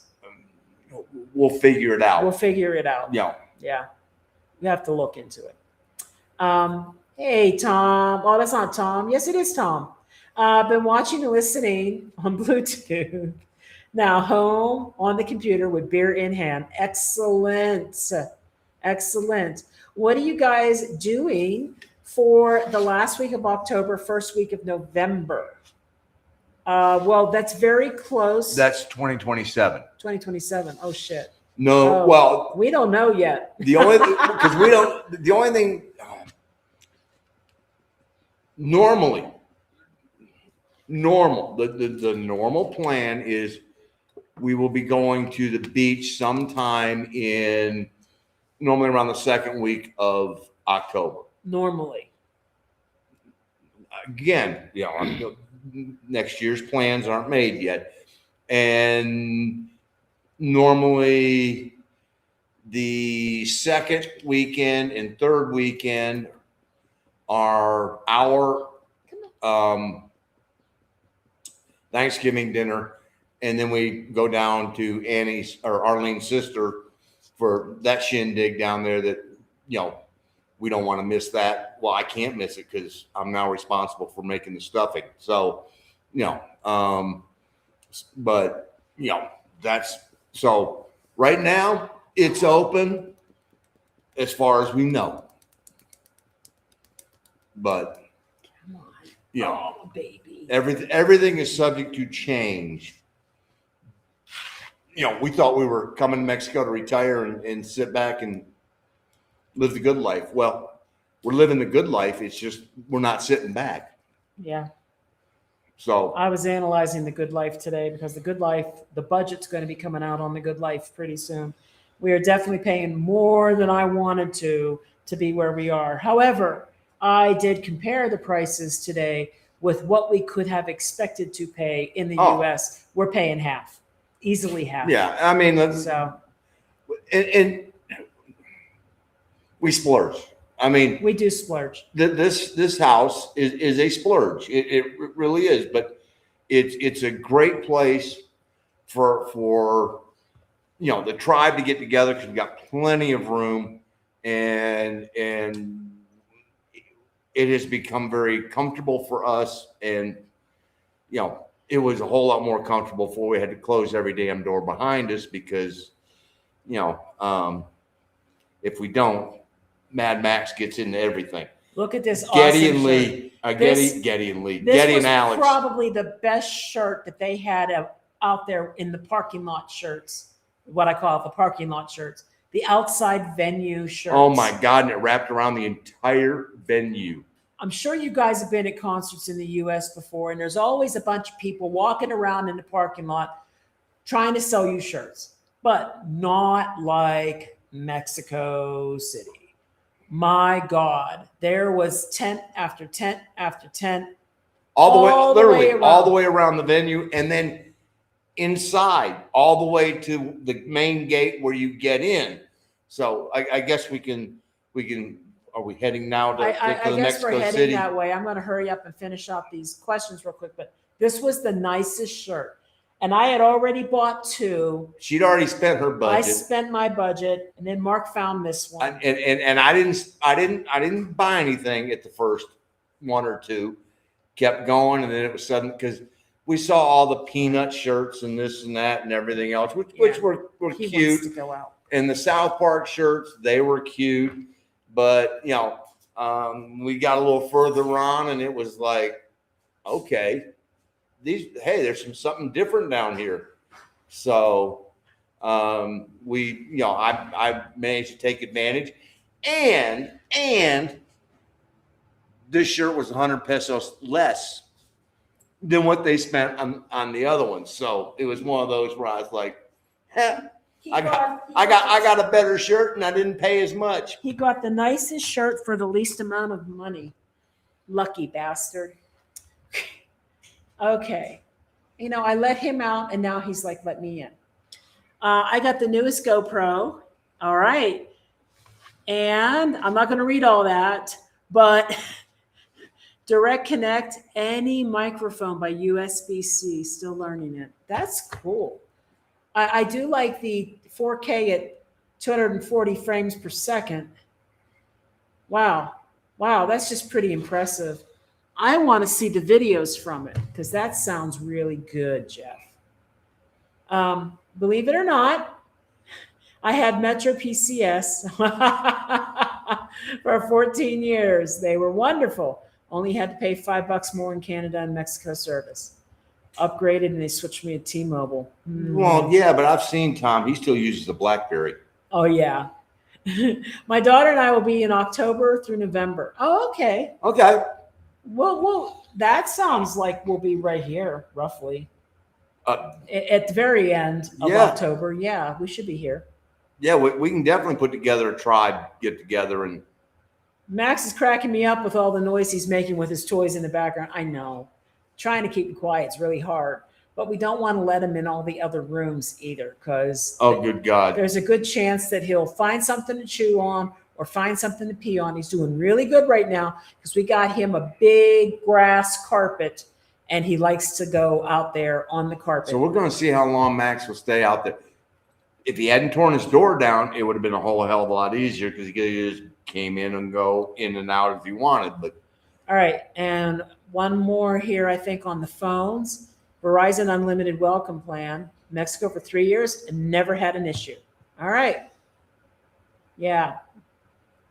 Okay, very good. All right, so let's get back to it's talk about the concert. no, No? we took a bus. I mean, Mark and Vicky went down. You know, we were fortunate enough to travel with them, and so we took the bus down. We did Primera Plus again. We have now determined that next time we take the trip, we do, and we're thinking about doing a trip to Guadalajara to do the train to Tequila, and we're going to do ETN because Tommy swears by ETN, and you know, so if Tommy swears by it, you know. Yeah, we're going to get those big plushy seats. Yeah. You know, and I think they tend to run $5 to $10 a seat more each way, but you know, let's try it and see what we get. Yep. Can't argue. I mean, Primera Plus is pretty simple. And you know, we went to Observatorio where the bus station is, and then took a forever taxi ride into Centro Histórico. Oh my God, this was a 15-minute ride that took how long? Oh my God, over an hour. Over an hour because of traffic. Traffic really is. Now remember, we're there, and it's also, you know, the World Cup is going on in Mexico City at the same time, and then as well as that, you know, they had the protests going on for the mothers of missing people, and as well as the teachers' protest.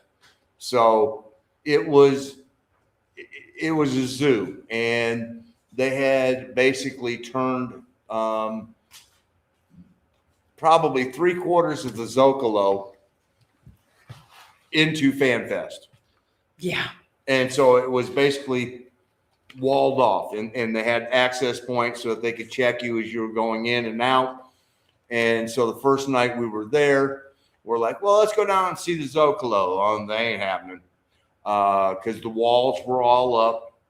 And so, and people were spray painting. they're Doing spray their paint. art. Well, I mean, they're Yeah. doing their art on the walls, and parts of it were already done. We got to see parts of it in action, being created, and all done with spray, spray paint. And some phenomenal art. I mean, really phenomenal art. And did our little walk around. They had closed the Zocalo metro system. We'll get back to the metro. And so then we're like, okay, we've walked around. We've seen what we can see, not what we wanted to see, but we saw what we could see. And we're like, all right, we're hungry. Let's go get something to eat. Gringo mistake number one. Following anybody who pulls you in off the street. Don't go. Don't go. No. So we fall for that because we're just like, okay, you know what? It's a rooftop place. We'll get a view. And so we go up, we sit down, and we order our drinks. And they were expensive. You're paying for the view. You're paying for the view. And Columbia was playing that night, and the Zocalo was, the Fan Fest area of the Zocalo was getting packed. I mean, packed. They were lined up to get into there. And so we get up there, we order our drinks, and Mark and I both get a beer. And I said, I want a Corona. And I said, quiero extra. And I'm referring to the fact that I want Corona extra. Not light, Corona extra. So what do we get? We get 2 schooners of whatever they happen to pour in there that was a little flat. Fish bowls. Fishbowl, I mean, it was a 900 milliliter, schooner of beer.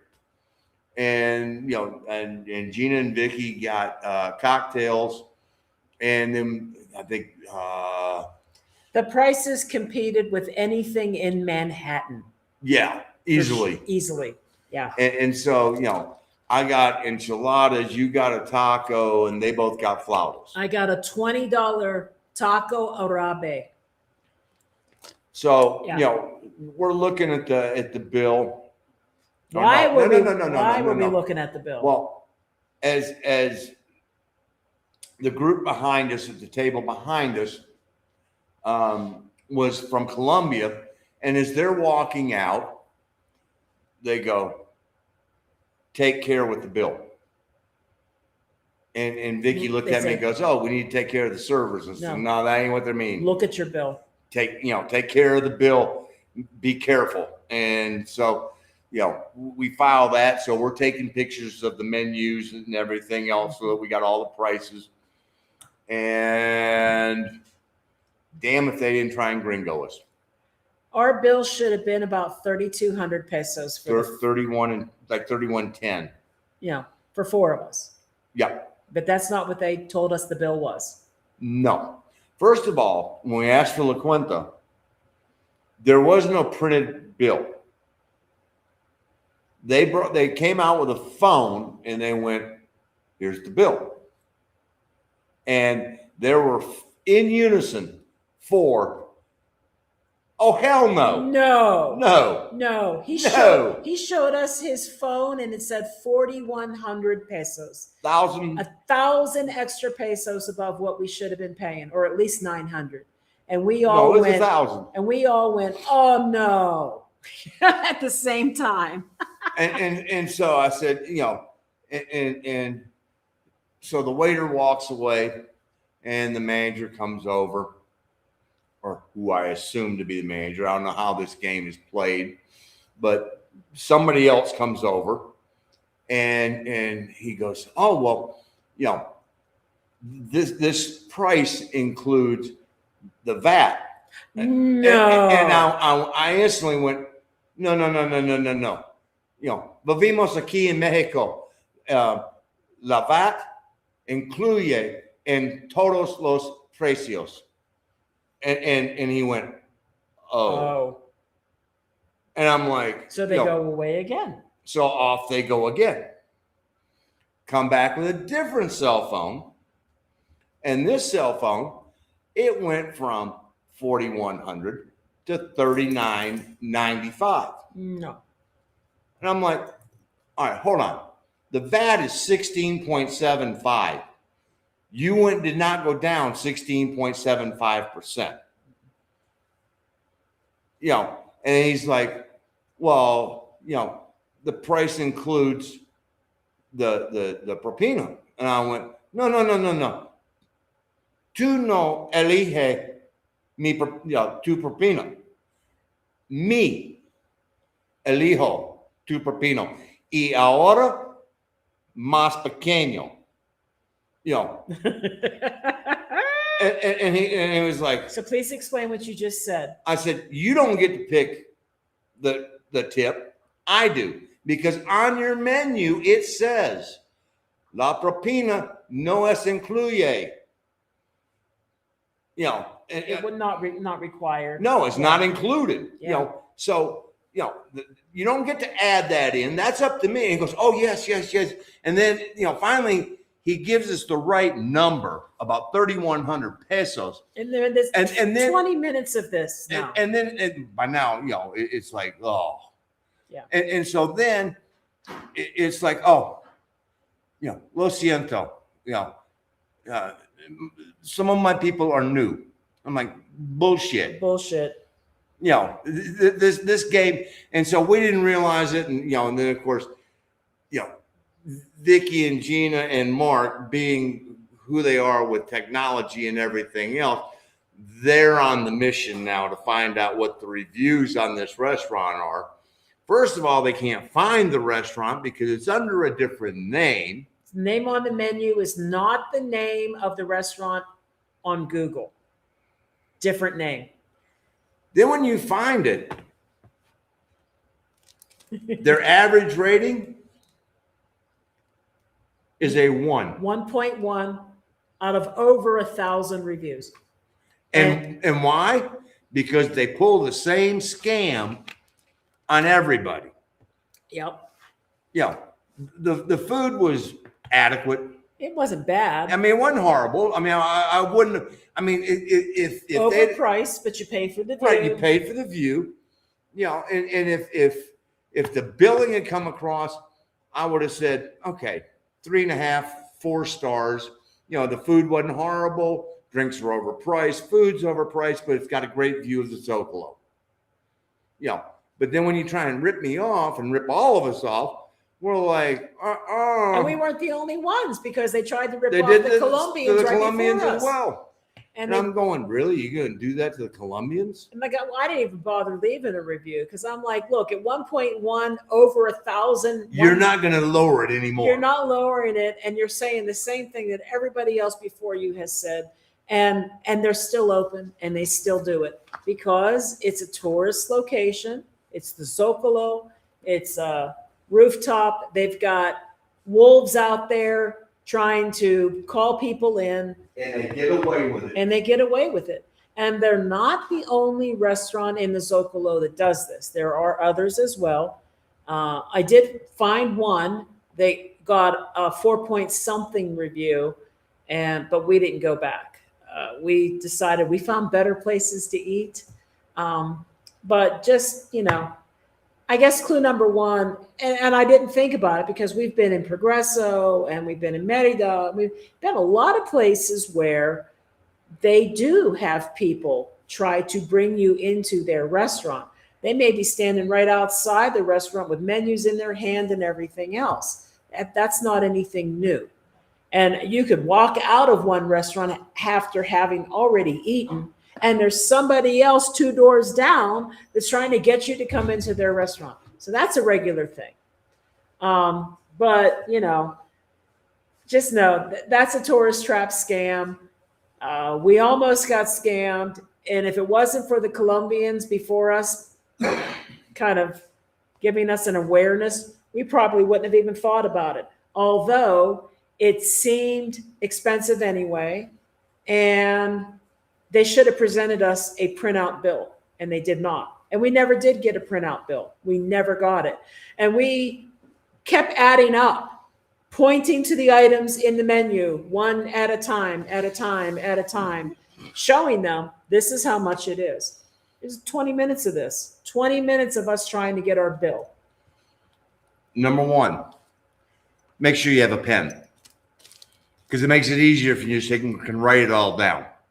And that way, because on a phone, it starts scrolling across, and it's easy to lose that. So we made the determination that if we'd have had a pen, it would have made life a little bit simpler. So, that was the lesson we learned out of that, other than stand up for yourself. Yep. Stand up for yourself. So that was the first meal. the next day, we decide that, we're gonna, well, next day is rush. So we're like, okay, do we want to try and do the metro? So we get on the metro, and Mark and I have nothing to do with this. Nothing. This is a Gina and Vicky experience going, we're here, we're gonna go over to here, we're gonna go over to here. And they didn't know how to read a metro map. At that moment. Yeah. I have ridden the metro in New York, or the subway in New York. I've read the underground. I know how to read a metro map. Oh, well, I don't know. That's what it seemed like. That was the impression we were getting. You guys took control and you decided y'all were going to run this. And so I was like, all right, I'm just going to shut up and sit back, because you guys, too many chefs in the kitchen. You guys had this going. And so Mark and I were sitting over there going, all right, we're just going where they tell us. And we did have some very gracious and nice people who were trying to help us. We made about 3 mistakes. One, we started on the wrong side of the track. Yeah. That's easy to do. We had to go down one station, because the station we were at didn't have a walk through underneath. So we had to go down a station, walk around, get on the other one, and go the other direction. Missed one station. I can't remember what the third one was. Well, one station was supposed to be open. And it was closed. It had 3 intersecting lines, and we needed to get off there and get on one of the intersecting lines, but it was closed. And we don't know how people know that it's closed. So we couldn't use it. And then somebody was trying to get us on a different line. Right. And then this guy's sitting there, and I'm sitting over there watching him, and he's pointing down to the stop where Estadio Azteca is. Yeah. And I'm like, we're not going to the stadium. No. We're going up by the airport, because that's where the Palacio de Deportes is. And so, Mark and I go, we're taking a taxi. And by this point we're going, no, we can't trust ourselves to be able to get there at the appropriate time. So, we were like, all right, let's just go back, and we'll go to lunch. We'll go to lunch, and we're going to go to Chinatown, because Mark was in a hunt for a shirt, and he couldn't find one that was quite right for him. And so, but he did find a couple of good Mexican hats for the El Tree. Mm-hmm. And so we go to Chinatown. Folks, the best Chinese food you are going to get anywhere in Mexico is there. And it is a restaurant. Authentic. Good Chinese. And I'm talking. Not a buffet. Nope. Not spaghetti instead of lo mein. And the portions are so damn big. Nobody at the table out of 4 of us finished theirs. Fried wonton, lo mein, duck, orange duck, Peking duck, sesame beef, Mongolian beef. We went there. Fried dumplings, steamed dumplings. We went twice. Yes, we did. Because we went there the first time, and we're just like, oh my God, this is to die for. It was. So the name of that restaurant was called Hong King. Yep. Instead of Hong Kong, it's Hong King. And just to let you know just how authentic and how good it is, we have a Chinese Canadian friend here who actually has recently opened up a dumpling shop in Querétaro.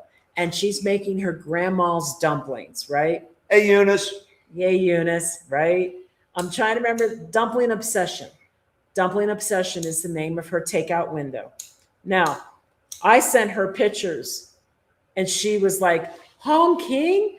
That is my mom's favorite Chinese restaurant in Mexico City. Boom. It was really good.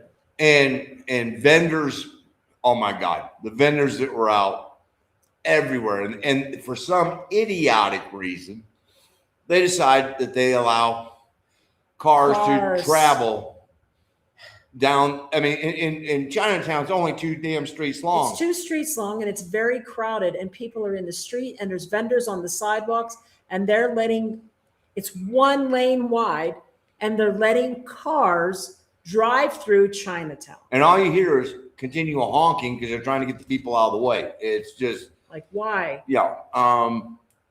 So then we get back to the hotel and we're like, all right, we got to leave at this time to get there because concert starts at 8. So I think we left at 4:30, somewhere around there to make sure we had plenty of time. So we have time to eat and everything. 400 pesos cab ride. Oh, hold on. Back up. The hotel. I was just going to say, we're going to talk about the hotel. The hotel. Casa Herman. Oh. Casa Herman. Oh my God. Awesome. Jose Luis and William are 2 of the best I have ever experienced as you know, basically I think they're the managers on duty and they, okay, first of all, the rooms are huge. The rooms are huge. The price was very affordable considering we were 2 blocks away from the Zocalo. Yep. During World Cup. Yep. You walk in and you're like, oh, this is a tiny little space. And you don't realize that, well, it really doesn't, they have a little check-in area and then they walk you over to, get this, folks, 18, yes, you heard me right, 1887 original Otis elevator that has the 2 doors. And it ran without electricity.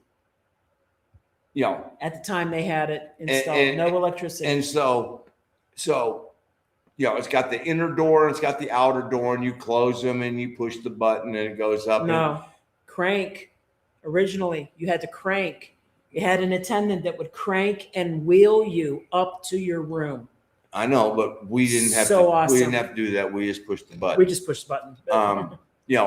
And great little terrace area. Got a little hot tub out there. What?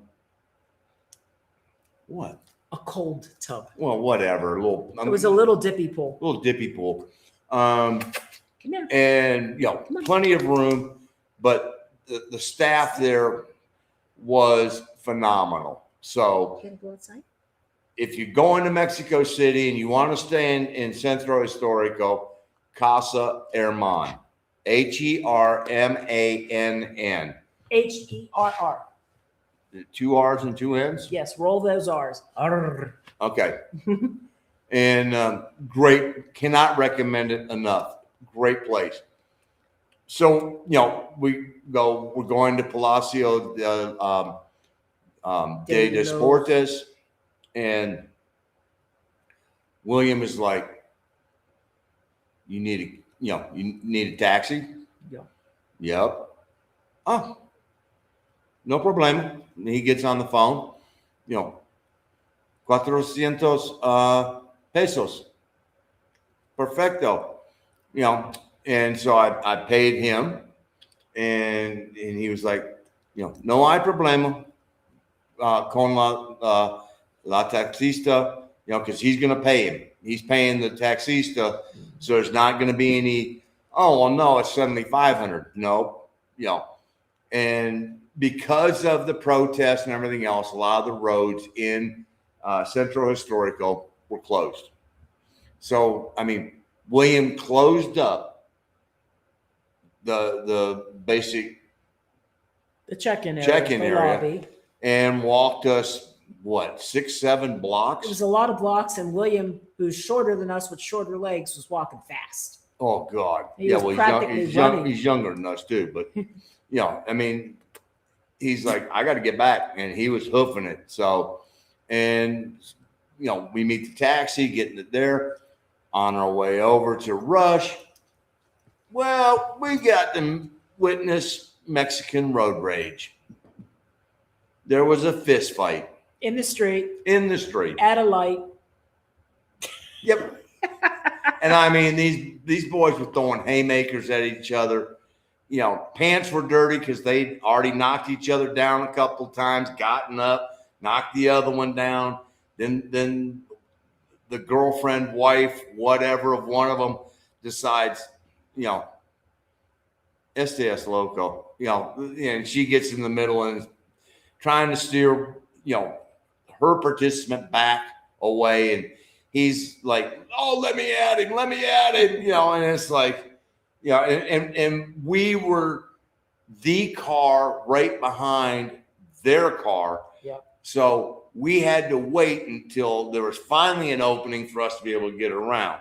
And by the time we got around, The fight the fight was over. They're sitting on, the two of them are sitting, the husband, wife, girlfriend, boyfriend, whatever, are on one corner, and the other one had jumped on a motorcycle with somebody and was departing. So, Watch your hand. I know, the Italian in me that I don't have. We're out of. There we go. Yeah. No more of that. Yeah, right. Good luck with that. So, we get there and we get with plenty of time.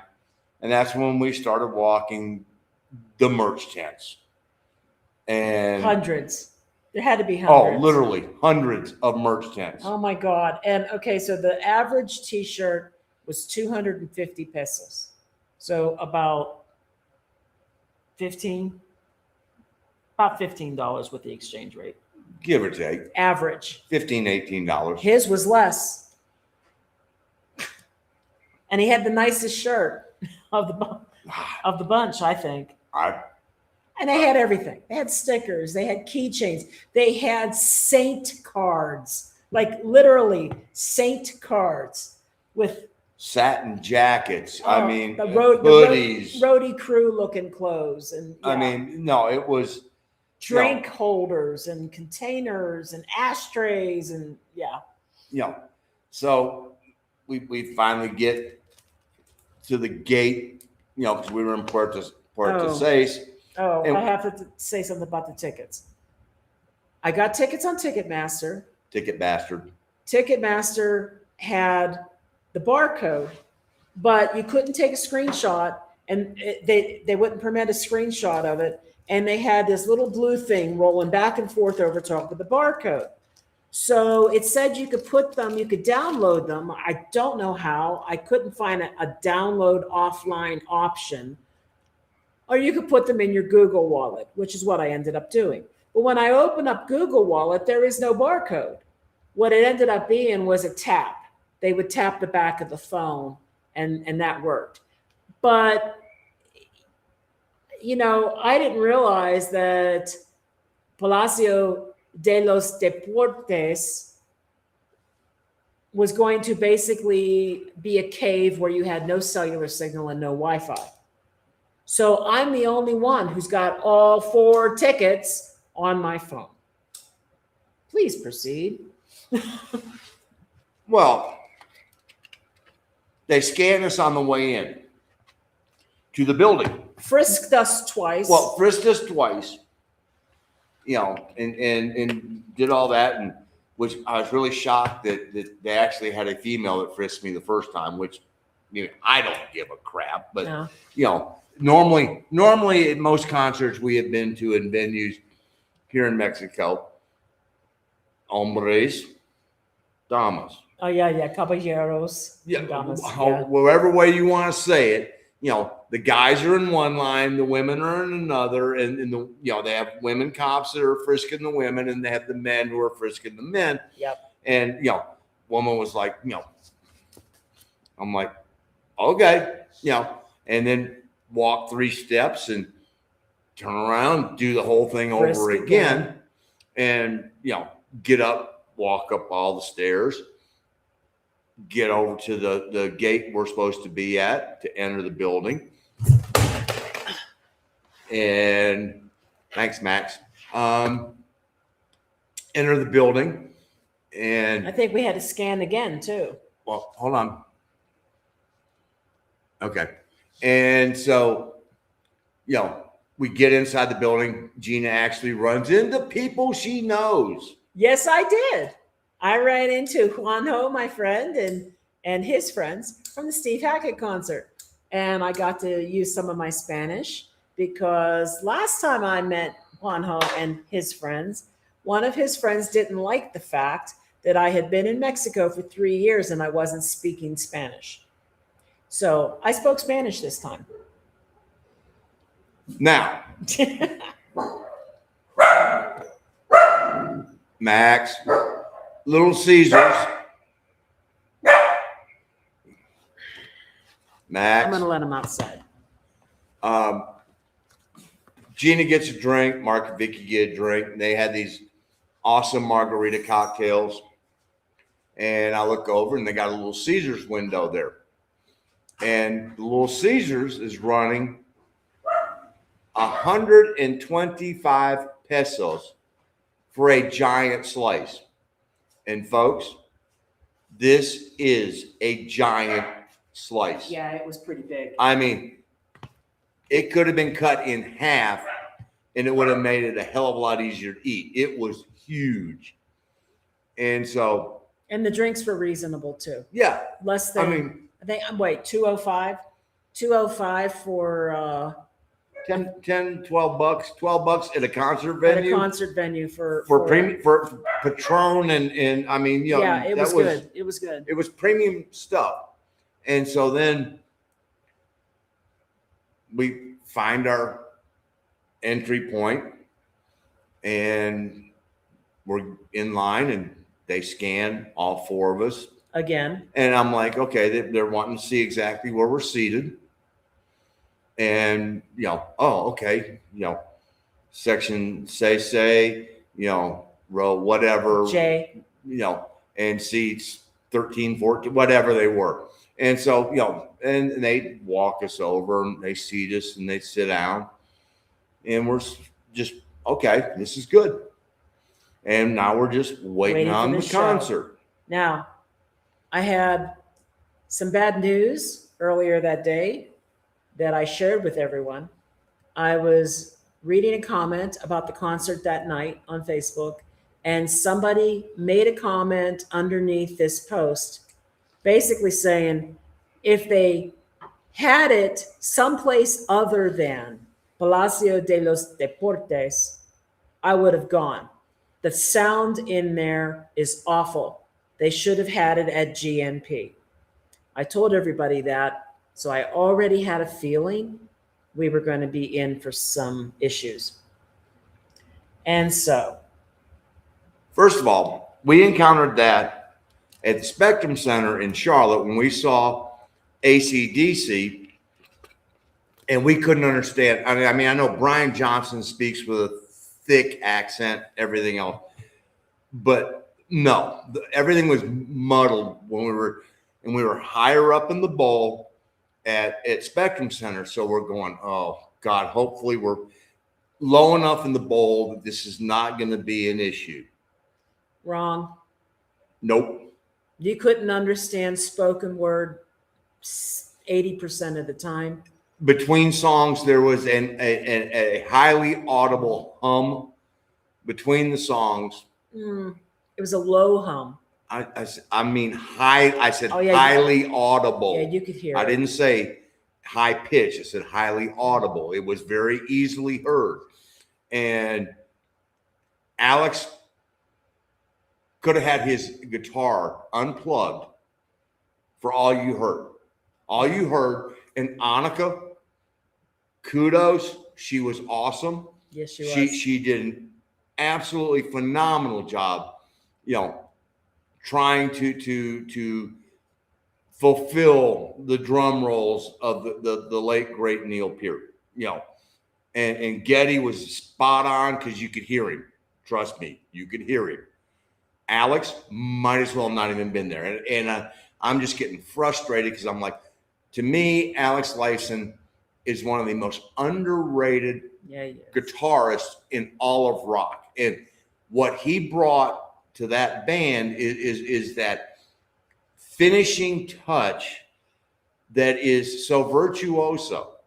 And I mean, it literally was so bad that I did not understand what song was being played in New World Man until Getty goes, New World Man. And I'm like, oh, that's what they're playing. Yeah, it was hard. And even whenever they did Time Stands Still, I couldn't hear Amy Mann's vocals. And she's on the high end like Alex's guitar would be. So, Alex is muddled out. Amy Mann's sound is muddled out. You could hear the bass, you could hear the drums, you could hear Getty. So it was hard. But you couldn't hear the lyrics too well. And you especially had a hard time if Getty spoke, it was difficult. And I have now reached that point in my life where I understand I'm a curmudgeon. I am the cranky old man. And I'm sitting here going, we paid this much to go to a concert and it sucked. I'm not saying they sucked. The concert experience sucked. The visuals were typical Rush. They were great. They were fantastic. I mean, but I'm all right, folks. Let me tell you what. And first of all, let me apologize to Mark and Vicky because I lost it. He was a dick. So I'm just sorry. I reached the point where I paid how much money to go to a concert to be disappointed yet again. And I say that because somebody drugged me to go see Genesis. And I went, I really don't want to go see them. They're past their damn prime. And the band was tight as hell. Phil was horrible. And I do not see bands through rose-colored glasses. I am one that sits there and listens to the music. And if you ever want an honest-to-God opinion as to how the concert experience as far as the sound and everything else goes, I'm the one to ask because I don't get three bands I could probably have to disqualify myself. Well, Three Dog Night, Garth Brooks, and Jimmy Buffett. Those three, okay, I get a little excited about.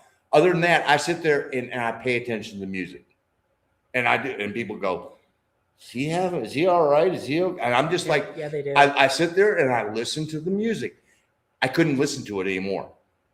I was so frustrated with the quality of the sound. So let me explain real quick the way this night goes.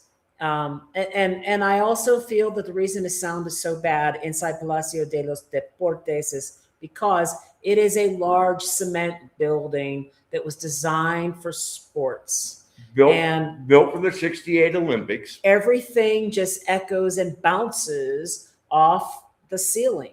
Now you're telling me to watch with my hands. Well, I'm doing the motion. I'm not actually. I get that. But everything bounces. And you can audibly, I recorded 5 songs as complete as I could. And even on my phone recordings, you can hear the echo. If you could only imagine what that was like in person, you have that echo and that extra reverb. It just muffles everything. And that was the sad part. The visuals were amazing. I liked their song selections, but the sound was really bad. So the way the concert goes for these Rush concerts on this tour is they will do a set of various stuff, some of their best ofs and things like that. Then they take a break. They take a 25-minute break. 30. No, it was 25. Start at 30.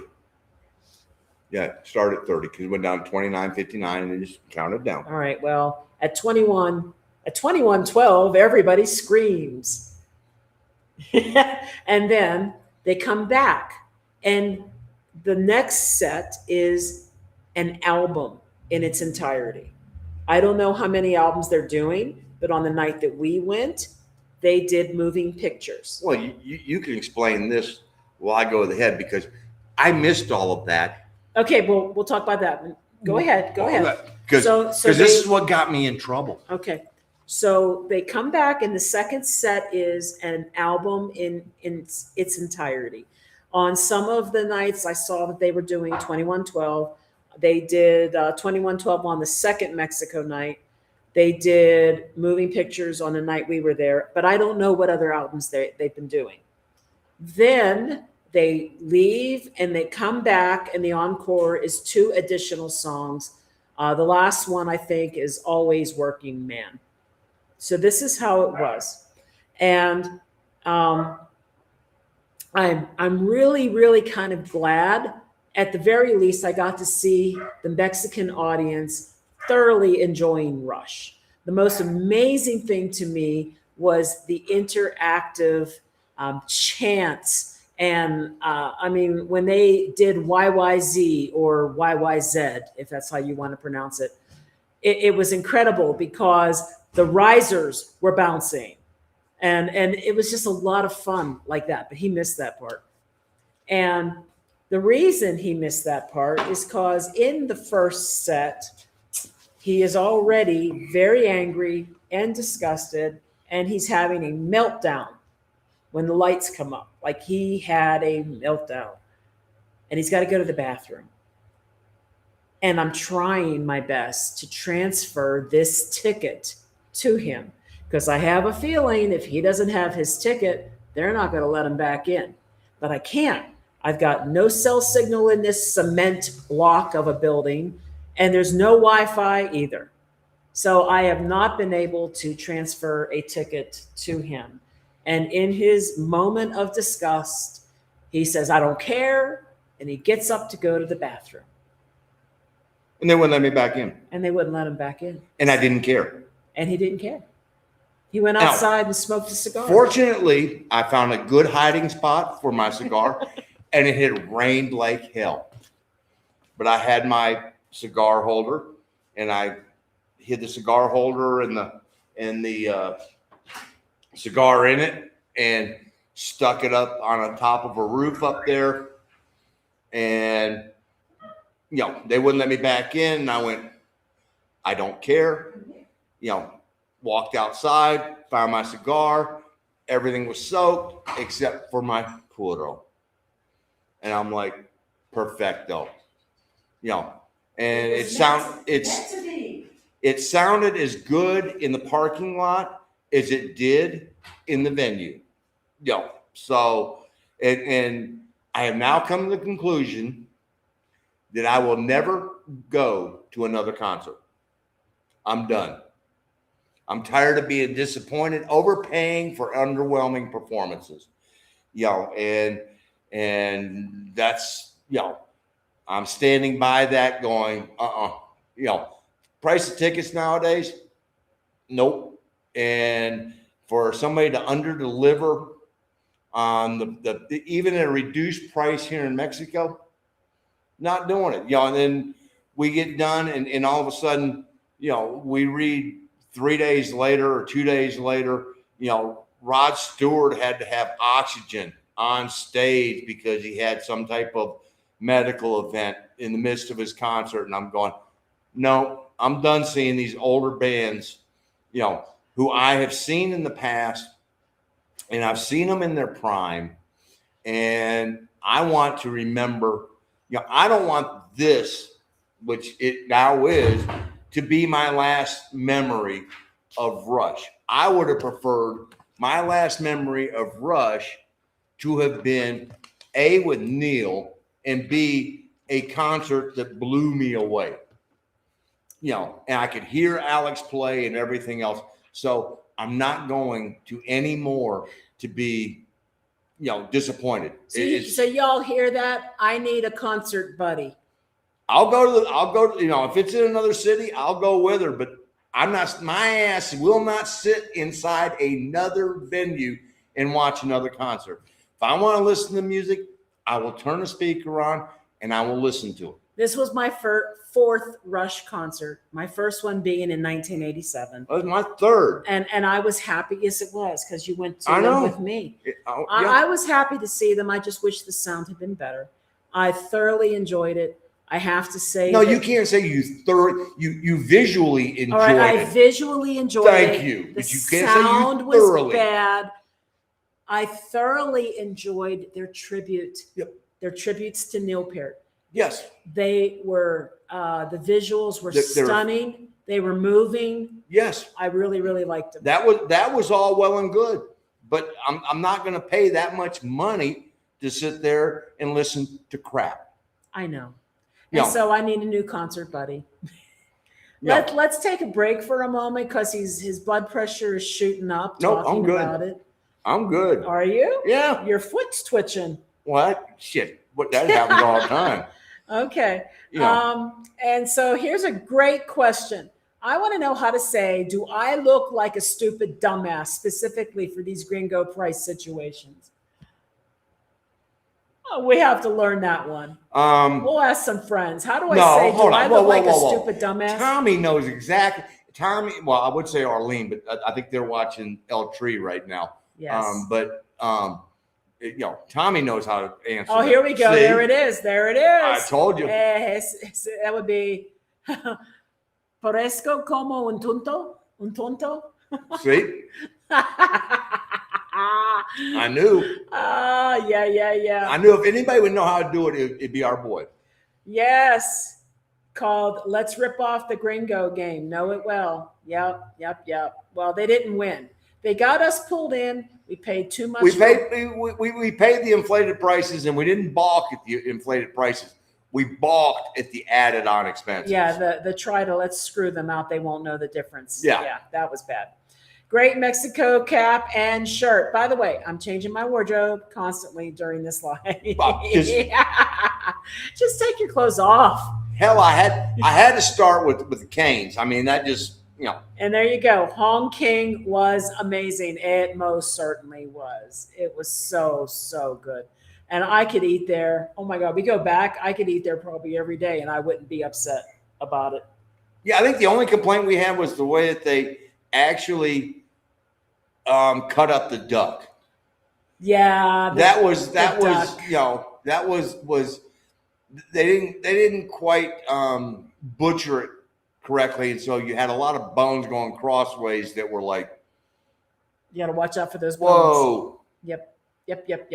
Oh, it's okay. You're not that late. The Rush concert looked amazing and fun. I watched part of it on YouTube. Different people posted. And plus with the tour, they've been doing interviews and putting out some goodies. Yes. Oh, and by the way, today they had to cancel their first show in Texas and reschedule it for July 2nd because they had problems getting out of Mexico and into the U.S. with all their gear.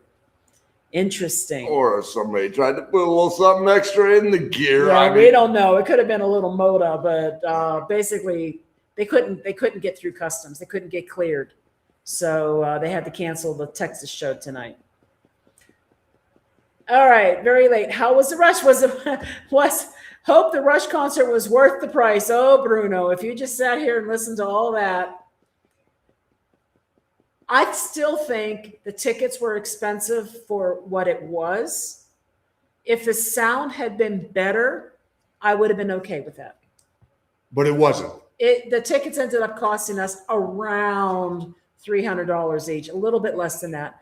Those same seats in the United States were running about $500, $550. Then I would have had a coronary. I know. I mean, I was pissed off because of what we paid. And I know.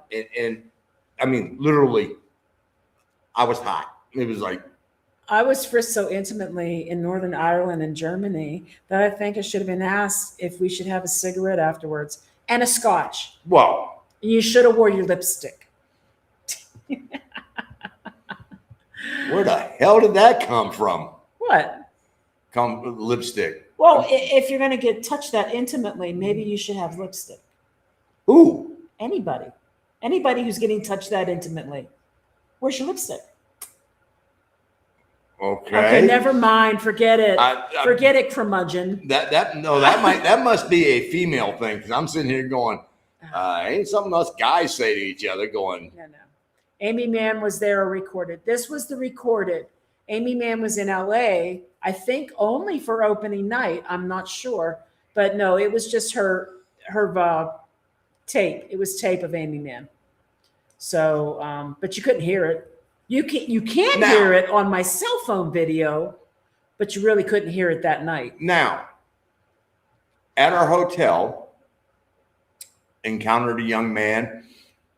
Mark and I are outside having a beverage, and I'm having a cigar. And this guy walks out, and he's wearing a Steelers shirt. He's a Yenzer. Well, no, he just comes out, and he's having himself a smoke. And Mark and I are like, okay, I went, you're from Pittsburgh. And he goes, well, I'm from Weirton. I said, well, my dad lived in Weirton. And he's like, no way. I'm like, yeah. I said, and my wife's a Yenzer. And he goes, get out. And I'm like, oh, red up, gum band, the whole 9 yards. And he's like, from where? I said, Westmoreland County. He goes, oh, man, I lived for 7 years in Dormont. Dormont, wow. And now he's there, and finds out that he's there for Rush. It's his birthday. And he has front row tickets. And on the Rush website, there's a picture of him in the front row. Yeah. So he had meet and greet. Ryan had a hell of a birthday. He had the $5,000 front row, whatever it was. I don't think it was $5,000. No, it was $2,500. It was $2,500. It was going to cost us $5,000. Yeah. Well, yeah, but he was like, it's $2,500 front row meet and greet, backstage tour of the gear experience. He's doing the whole. You know what? So jealous. I'm single. It's my birthday. So jealous. I'm doing it. If I was single, I would have done it. Oh. Yeah. They'd have been putting me on a gurney if we'd have paid $2,500 and I'd have heard that sound. That'd have been like. That sound, I know. So moving on. You'd have been like, oh. Okay, so that's so frustrating about the sound. Yep, it makes for a very frustrating experience. It sure does. And we felt that way about our AC/DC experience in Charlotte as well, but we didn't pay nearly as much for that concert. So this was kind of sad. The sound was just so bad. And there's a guy to the right of Mark who's like, oh, this is where they record the Metallica live album. It's going to sound great. I don't know if this guy knows this or not. To my left. Mark's right. Well, yeah, the other Mark. I'm sorry, I didn't know which. You were to my right, so I'm going. Yeah, but you didn't have this conversation with this guy about sound. The live. No, because he was air drumming and stomping his feet with Annika the entire time, and I'm just like the guy next to you. Yeah. Well, yeah, why not? All the guys go to Rush concerts and air drum. That's what you do. Not all of us. Okay. Anyway, I'm just saying. There was a guy talking about how fantastic the Metallica live album sounded, and it was recorded right there at that venue. Yeah, it's all the mixer board. It's from the soundboard, man. I mean, that's why the mix board always sounds good. It wasn't coming and bouncing off the walls and the roof of the venue. There's a big difference. And I think we were interested in knowing this same guy's opinion halfway through the Rush concert, how he felt about the sound. It was kind of, and you know what? Even my friend Juanjo actually complained about the sound. So it is what it is. Don't feel so bad about missing it now. I'm sorry you lost I'm sorry. the money. Yeah. You know what I saw? They weren't even allowing resale. And Were you able to? here's the biggest thing. I'm sorry that you missed the Mexico City experience because the rest of Oh, the yeah. trip Yeah. was, We had a good time. We had a really good time overall. I mean, Yeah. it was, Okay, so I mean, we're gonna skip just to give you an idea, the maintenance guy who took care of the dippy pool and all that, Yeah. he grew up in Kentucky, or he's from Mexico, but he spent time in Indiana, Kentucky, Louisiana, and so he spoke very, very good English. And so the same night as the Rush concert was the same night El Tree was playing. And we thought that the Zocalo was packed with Colombians. When we left the hotel, it was all the way down to the main street, the line waiting to get into the Fan Fest. Yeah. To see El Tree. And he said, yeah, I didn't get a cold beer the entire night because as fast as they were putting them in the coolers, they were selling them. Yeah. They were pulling them out and handing them to people. And he goes, but what an experience. He was like, I feel like absolute shit today. Oh, God. But oh my God, he goes, I wouldn't have missed it for the world. How funny. And so we get back from the Rush concert. Wait, wait. We're not done with the Rush concert yet. Okay. Okay. So, yes, I need a concert buddy. And the tickets these were mid-bowl, pretty good sight line. I thought they were good seats overall. And they were just under. There were good seats for the sight line. Just under $300 a ticket, all the fees included. But what you need to know about me is I'm a little bougie when it comes to concerts. And if I don't have somebody who wants to spend the money or go with me and I'm going solo, I pay the big bucks. I pay the front row. I would have been one of those people at the meet and greet. That would have been me. I paid front row Stevie Nicks. I paid second row Genesis in Philly. I paid front row center for Tears for Fears. Well, we paid front row for Charlie Daniels. We paid front row for Peter Frampton and Greg Allman. And I do that because I'm short. Well, I do it for two reasons. One, if people are going to be standing all night, I need some support. And the rail is great to lean on. So that's one reason. And two, I'm short. And I always get tall people right in front of me. Always. Steely Dan concert. It happens. Well, those people weren't taller than me. It's just that they decided they were going to take over what they saw was an empty row of seats, and they stood and danced the whole time right in front of me. Like, why do you go to seats that don't belong to you and then stand up and block the view of everybody behind you? It pissed me off. But of course, that backfired on you at Greg Allman because all you saw were his feet when he was sitting at the organ because you could and at Stevie Nicks, the people that were sitting right next to you, next to me, they couldn't see Stevie because the monitor was in the way. Yeah, it's a roll of the dice. Yeah, but I do try to get front row when I can. If I can't, then I try to look for just a really good sight line, and that's it. You don't have to worry about me being the curmudgeon. Yeah, I know. Did you miss the Aduana part? Basically, Jenny, and hi, Jenny. Basically, in January, there's the anti-money laundering rules were increased to not allow the importation of any smart card. That includes gift cards, debit cards, credit cards. Anything's got a chip in it. They don't care. They don't care if it's an account that you've had for years and you can prove it. They don't care. They will not allow the import of those cards unless you get a broker or somebody with an importer's license to handle it. And you don't want to do that because that's going to cost you about $500. Well, and that is here in Querétaro. It's supposed to be nationwide, but we know. Again, we know how Mexico, when they roll things out, Yes. it sort of seems that some places are later than others to implement. Right. So, Which is you know, why in May I got a debit card. and in June, And in June, we could not. So, So, you know, ahora es ahora. So, you know.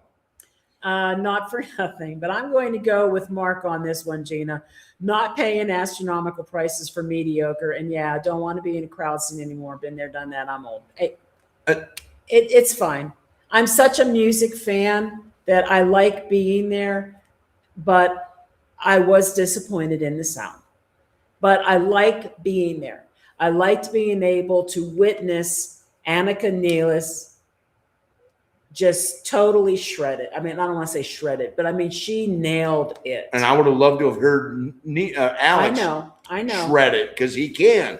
And you know, and so again, it's not like you're the only music aficionado up here. I'm just like, I'm done with the. Yeah.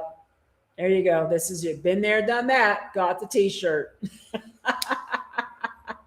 You know, and I made the comment when we were walking in with Mark and Vicky. I said, you know, there's something wrong with this picture. I now have more Rush t-shirts than I have Leonard Skinner t-shirts. But that Rush shirt is so awesome. I'm just saying that it's like, awesome. You know, all right. It's. So where are we on the story now? No, hold on. So the concert is over, and I'm texting them, and I'm letting them know exactly where I am at so they can find me. And I've got over an hour to spend outside. And so one of the taxistas is sitting there. He comes up and talks to me, and I'm like, you know, yeah, cuando el concierto termine, necesito un taxi por Casa Herman.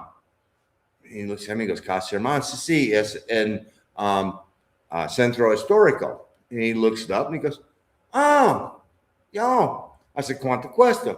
Oh, 500. Perfecto. You know, 100 pesos more. I figure, okay, no problem whatsoever. It's a peak.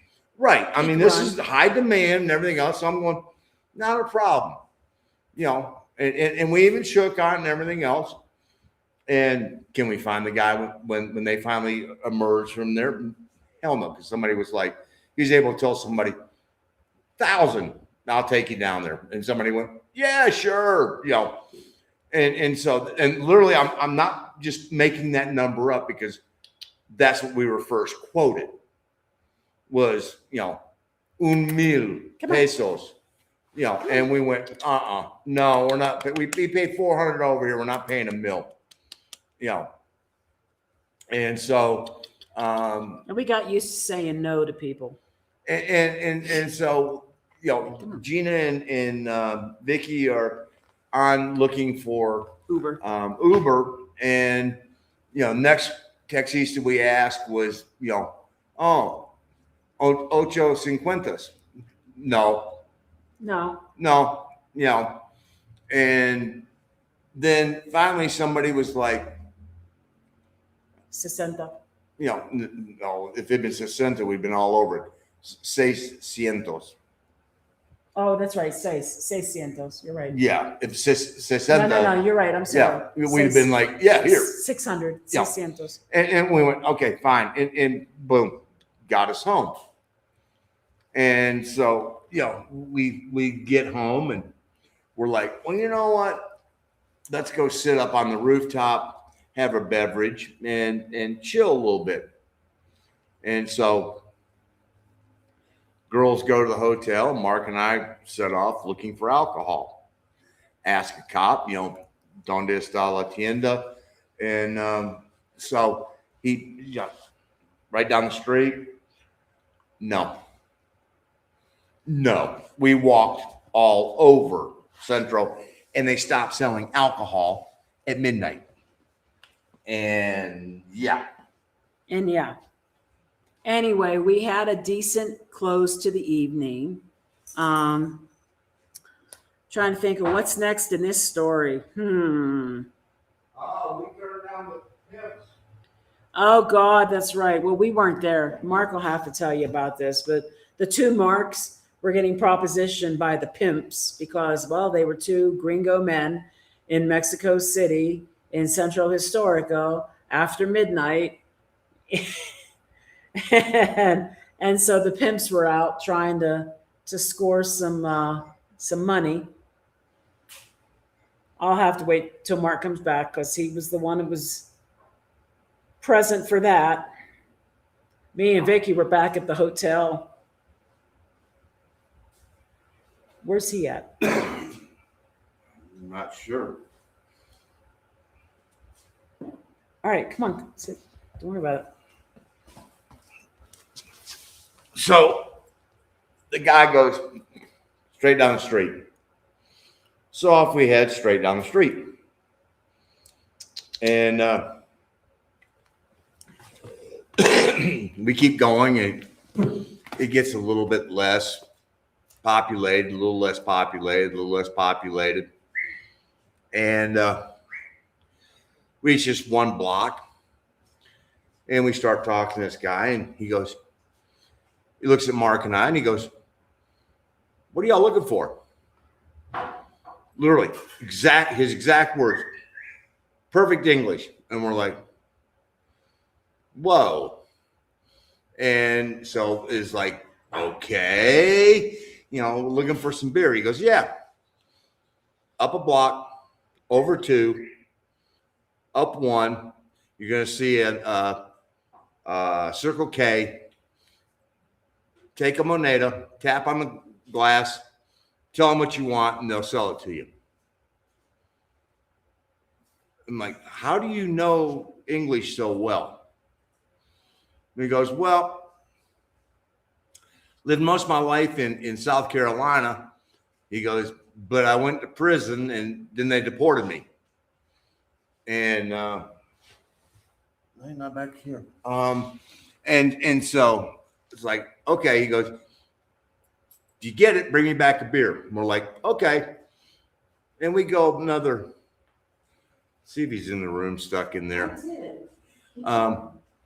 And so, we hadn't gone, I don't know, 15, 20 feet, and guys up there, and, senors, senoritas. And I'm like, but I pulled him in, I put my arm around him. I said, "Tú no conoces nuestras esposas." Y no. And he just started laughing, and I was like, nope, we're not going down this road. And so we get to the Circle K and walked in, the doors were open, and she looked at us and went, no. Cerrado. And so it's like, all right, we didn't get anything here. And I knew where we were at, so we start walking down the street. So I'm like, there's 2 7-Elevens on this road. So let's just keep going down. Get to the first one. We wait in line, and we look up and we're like, oh, yeah. Can we get a 6-pack and, a bottle of rum? Nope. They stopped selling alcohol at 12 midnight in Centro Historico. And so it's like, okay. And they apparently they abide by it, because we tried the other one and they told us the same thing. So, it's like, okay, is what it is. But So the next day, we decided that we were going on a metro adventure. We were going to nail this metro system, and we did. By the time we left Mexico City, we had it down. Mm-hmm. We understood the terminal lines on both ends. We could easily read the map and see where the train transitions would be if we were going to change tracks. We didn't try taking the bus. I just don't even want to bother with the bus. I prefer the metro lines because they're easy to find the maps and you see exactly where you are and where you need to be. The only bad thing about the metro is that we didn't know all the stops that were not functioning. We knew the Zocalo wasn't. We knew the one that I kept calling Chewbacca I know. was not. Not the only thing. What?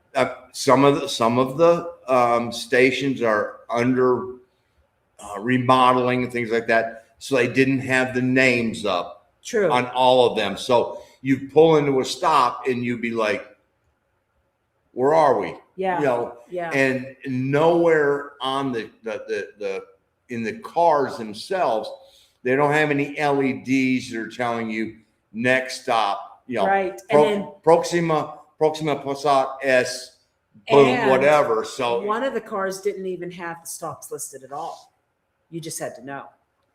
So, but we got it down. We got it down. and while we were riding the subway, what were they selling?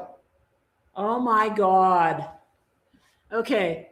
One guy is selling breath mints. Okay, that makes sense. Okay.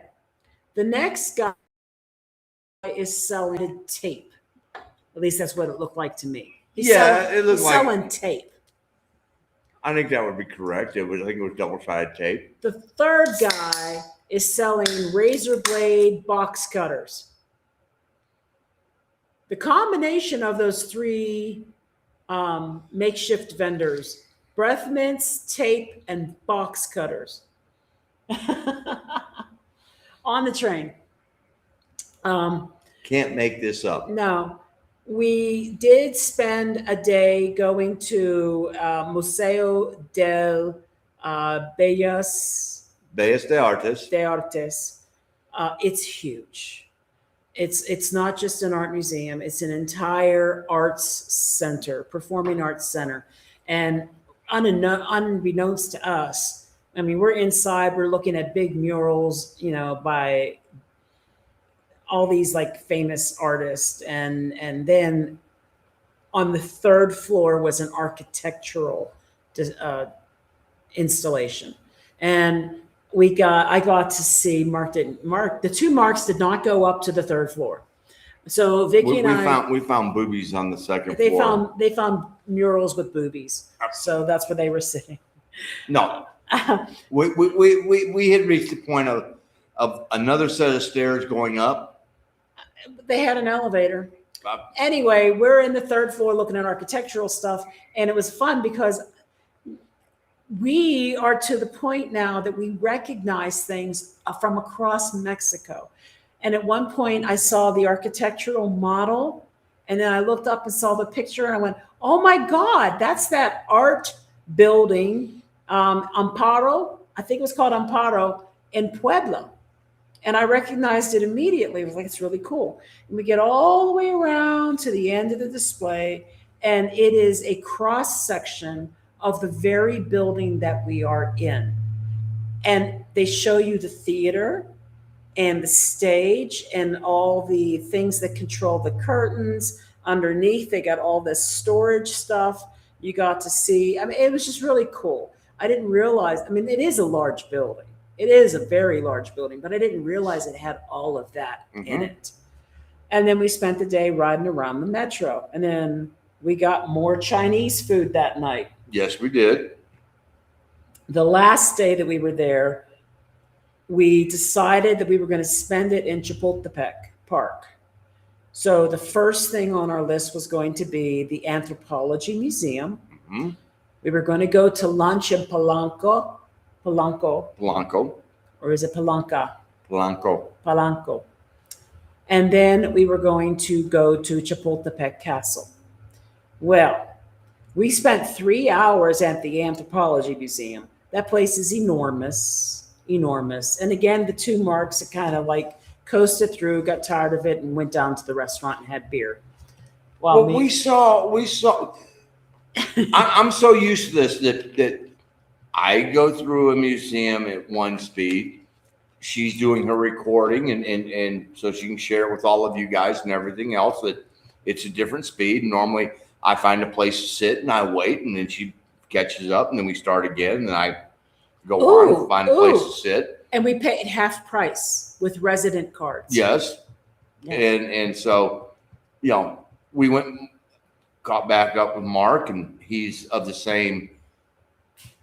And there were some things that we actually did stop at, and they had a relief map of El Tajín, and so I showed him all about El Tajín and everything else, and so we saw what we wanted to see, and then it was like he goes, "Let's go get a beer." I found a restaurant that's got beer, and it's like, oh, okay. And so we went in there, and I told the guy, I said, cuando dos mujeres que están un poquito enojado, puedes advertir, por favor, So for all of you who go, don't speak 8 words of Spanish. Yeah, I do. I told the guy, I said, when you see 2 women who show up that might be a little angry, please warn us. And it was a joke, and we were all laughing about it. And so, we're sitting there having a beer, and they, where are you guys? And it's like, we're sitting down at the end, and they came, and they were like, we having lunch here? And I went, oh no. No, they were expensive. They were Zocalo expensive. Yes. So we decided, I found us another winner. Well, hold on. We were going to go eat in Polanco. Mm-hmm. Little did I know, I think Vicky and Mark knew, but little did I know that Polanco is like the freaking Beverly Hills of of Mexico City. And no, none of the restaurants there were going to be affordable. Very, very pretty colonia. It really except was for the very restaurant pretty. I found us. But Mark found us an authentic Yucatan restaurant specializing in cochinita pibil, and it was outstanding and affordable, very reasonable. I found us Hong King, and I found us the Yucatan restaurant. Yes, so, I mean, yes. and Yucatan was called Tu'uk's Cabin. Tu'uk Cabin. And there's a sign in there that says, please flush your paper. That's when I knew in the restroom. That's when I was like, oh yeah, we are definitely in the bougie part of town. We're in the bougie part of Mexico City when they're telling you can flush your paper. No, not you can. Please flush it. I'm like, yeah. And then right next door to it is the Love Store. Yeah, I mean. We went to the Love Store. I'll tell you that in a second. Let me see. Oh, hi from Illinois. Hola. Bienvenidos. And we got cheeseburger. What's up? I love it. I sure enjoy these conversations. I'm glad. Oh, gosh. We've had some fun. Great way to get into central Mexico City is take the subway. Cheap, direct, right to Reforma. Just walk outside, hang a left, quarter of a block. Oh, yeah. Our card, we got a card for the metro and the buses. It was 20 pesos. And it was 35 pesos. The card was 35? The card was 35. Okay. And then he loaded it with 200 pesos. Each ride, each gate entry, each turnstile entry into the metro was 5 pesos a person. Think about that for a minute. 5 pesos a person. I mean, it can be beat. And or you can spend 400 on a taxi. Well, I mean, and quite honestly, it's quick. Yep. The only thing is trying to get in there with any type of luggage or anything, because there's times that, more than once, the doors closed on me. I think there was a prize that was out there. Catch the gringo. That if you can catch the gringo in the doors, there's 500, para ti.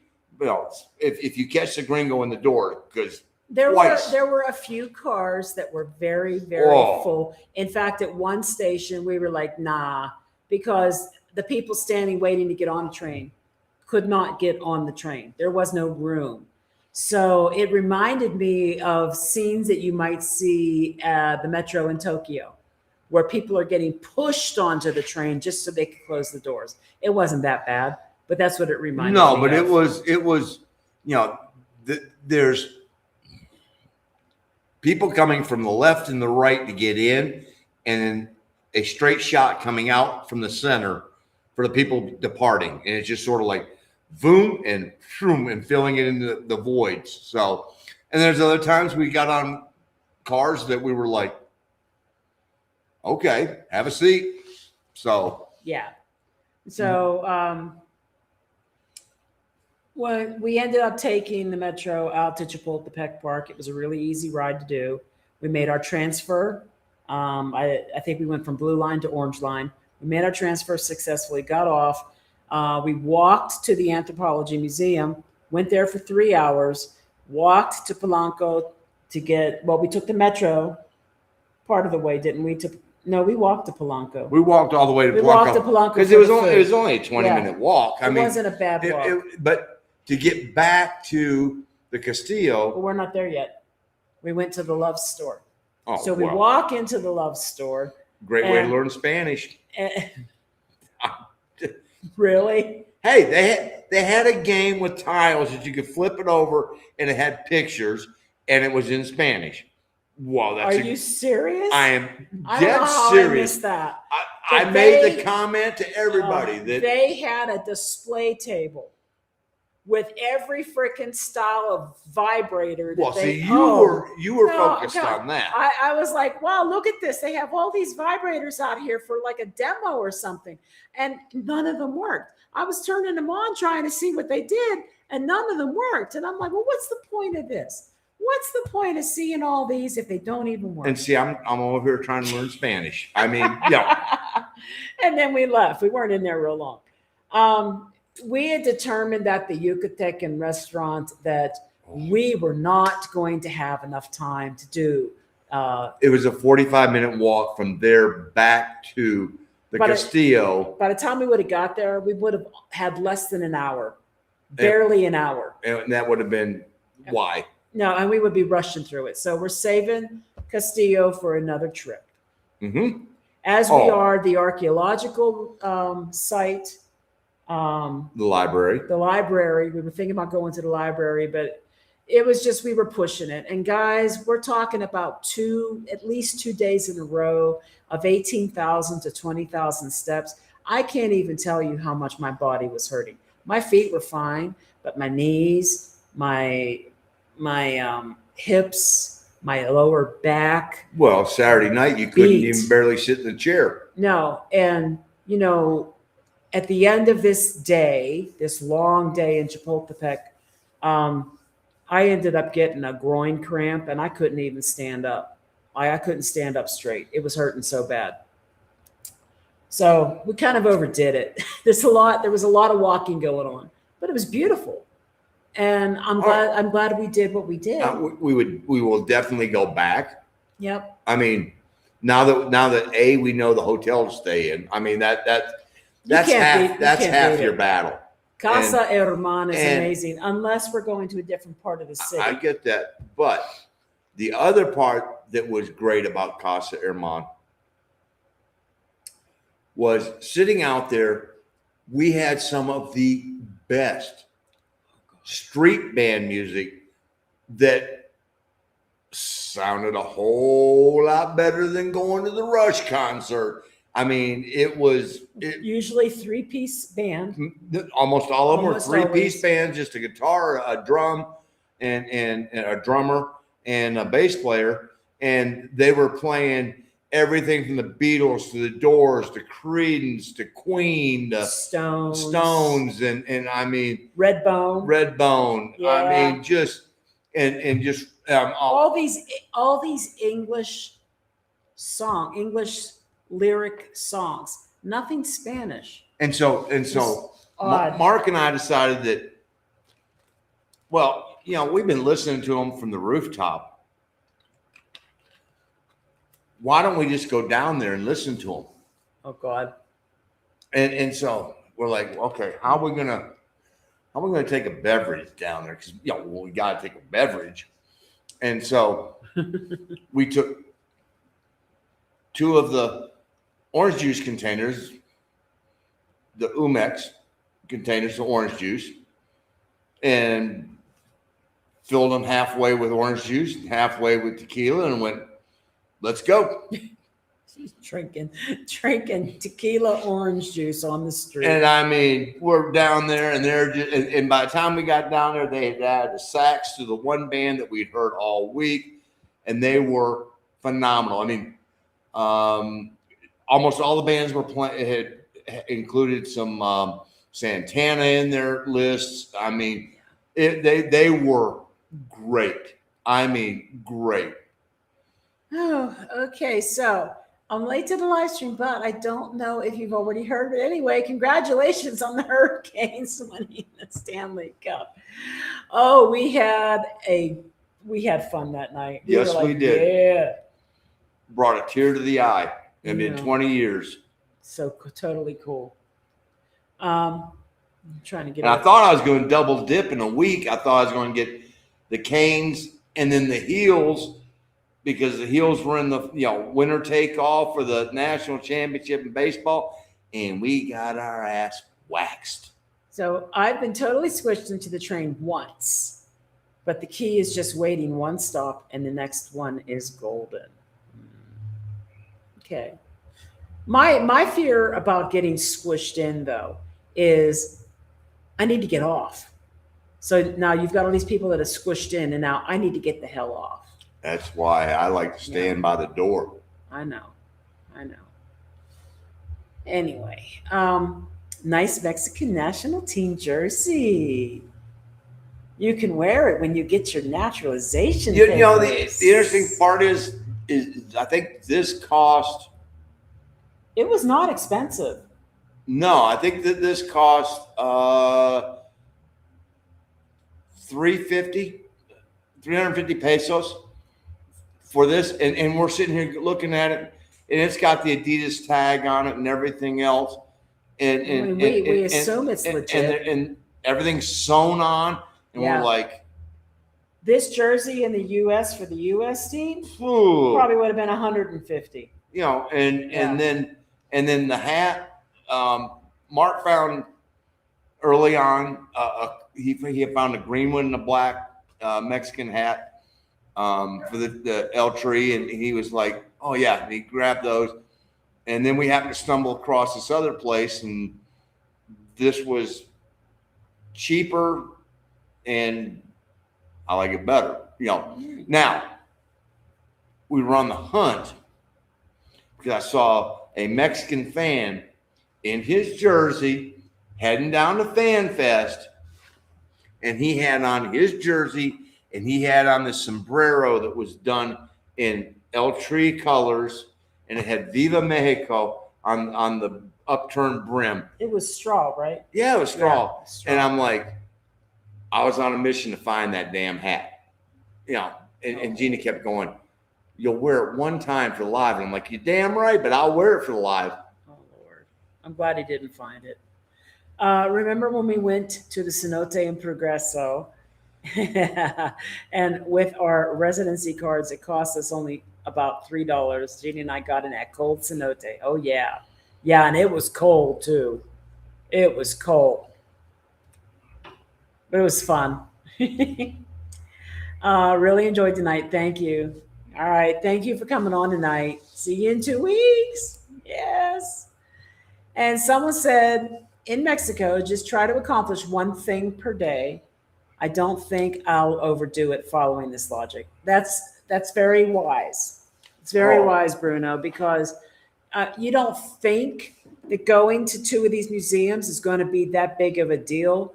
By the end of the first museum, I was ready to sit down and never get back up again.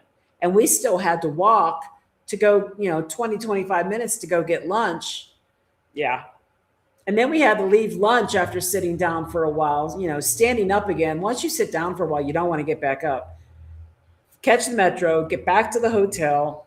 Yeah, it was a lot. It was a lot of walking. And again, I had a groin cramp later that night and couldn't stand up at all. And it took a little bit for that to work out. And then I didn't start feeling good again until maybe this afternoon. I've been wiped out all week. I've just been so tired. but we had a good time. We did. Bed calls. Yep.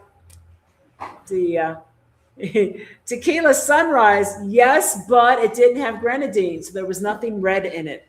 It's better that way. Okay. Without the Oh, Mexico just scored 1-0, sweet. which was probably about 20 minutes ago. Hey, Stephanie. Nice to see you. And let's see. No soy pendejo. Oh, man. I guess that's, I'm not an idiot. I'm not an idiot. I'm not an idiot. All right. What you just got in? You're going to start barking now? You could have barked out there. Yeah. I was looking for the black. Yeah. And the black and gold one is primo. He was looking. It was a neck problem. Yeah. See how he's got a V? I got to have a little extra room in the neck because I got a little more neck than most people do. I mean, when I was in sales and wearing suits and everything, this is a 19.5-inch neck. And finding a shirt that if it fits a 19.5, which it's now probably down to about an 18, maybe an 18. It looks like it's made for, my Omar the tent maker. So it's like, find me something that's got a little extra room. Can you turn our lights down a little bit? Yeah. I'm looking like sour milk or something. Thank you. That's better. Okay. Our neighbors are watching the game on the pool terrace. Oh, that's cool. Yay, Mexico. We're missing it. We should be watching it. I didn't know we were going to coincide with the Mexico Well, I told you game. that early. Do you think it's worth catching Rush in Denver or any other arena would sound bad? Look, here's my opinion. If the arena is known for being built for the use of musical events, and that matters. I.e., like if you're in Denver, if you're talking Red Rocks, They're not going to be at Red Rocks, though. just you're in the Denver area. If they're going to appear at Red Rocks, Red Rocks is notorious. They're, Yeah. But I don't know about, I think it's the United Center there. I have no clue. I would go on reviews. If you can find reviews of the venue and see if people complain about the sound. This was not a soundboard mix issue where we were. This was the acoustics of the building. No, because the hum was. There was a hum. The hum is from the board. There was a hum, but I don't think the hum would have interfered as much as the constant echo and bouncing off the walls and the ceiling. This was not built for music. This was built for sports. A great example of a great venue built for music. Two of them. I know, I'm getting there. Was the Civic Arena, which later became Mellon Arena, also known as the Igloo for the Penguins. It was built for the Pittsburgh Civic Opera. That's why it was called the Civic Arena. And then in Charlotte, they had Bojangles, which is the original Charlotte Coliseum, which was basically it copied the exact same design of Civic Arena. I think it was built a year later or 18 months later. And I've seen some of the best concerts in my life in that building, and it still stands. And she and I would always sit there and go, why are they playing in Spectrum Center when you have Bojangles, which is literally about 3 miles away, and it sounds incredible? Because they sell more tickets at Spectrum. Well, they don't have the suites. They don't have the luxury suites, and that's. But I would go on and I would review. See what other people say about the concerts in the venue. It doesn't matter who. It doesn't matter who it is. It's the venue. Look, in this case, the hum that we heard, the low hum, and it was a low hum. It was a baritone or an or lower type hum, just But it was very audible. you could hear it. I didn't notice it as much during songs. You did notice it. Well, you couldn't hear it during the songs because of. You did notice it between Yes. songs. I mean, because they had Annika's drum kit and Getty's bass so loud that you could not hear the hum. It vibrated the. Yeah, I mean, you felt. I mean, you literally felt it. I mean, you know, it was boom, boom, boom, boom, So- and you're like boom, boom, boom, boom, boom. So, The biggest issue, seriously, was the echo. mhm. There was way too much reverb off the walls and off the ceiling, and the echo muddled everything.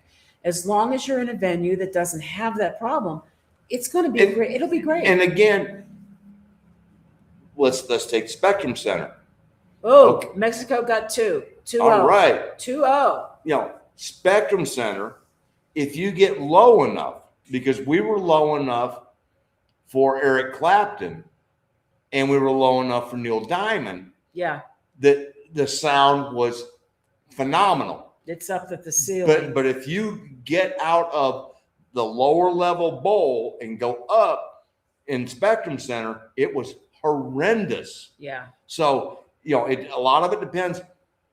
In a particular arena, it could be where your seats are. that is true. And the sweet spot Yep. is always close to the mix booth.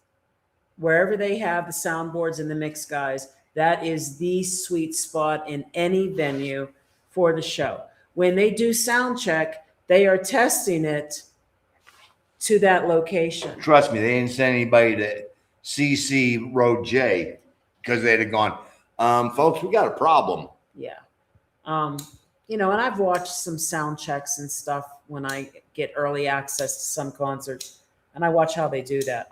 But the sweet spot is always right there, right next to or right in front of the mix area. But the problem is unless you're at a place like Red Rocks where the mixed area is risen and you can stand right to the side and right in front of it, most of the time the mix area is going to be flat on the floor. And I can't do the floor. I'm too short for the floor. If I'm not in the front 1 or 2 rows, I can't do floor. So that's why we got mid bowl. And I was hoping mid bowl would be good, but not in this place. I wouldn't be worried about Denver. If you check it out and everybody says Denver's good, go for it. Go for it. You know what, though? You know what, Jesse? I looked, just because I look. They got front row meet and greets available in Europe. Why don't you fly to France or the Netherlands? Yeah, spend her money. Go right ahead. I'm just saying. I'm just saying. You could go meet the guys. I mean, I don't know. VIP, swag bag, gear tour, the whole thing. Buffet.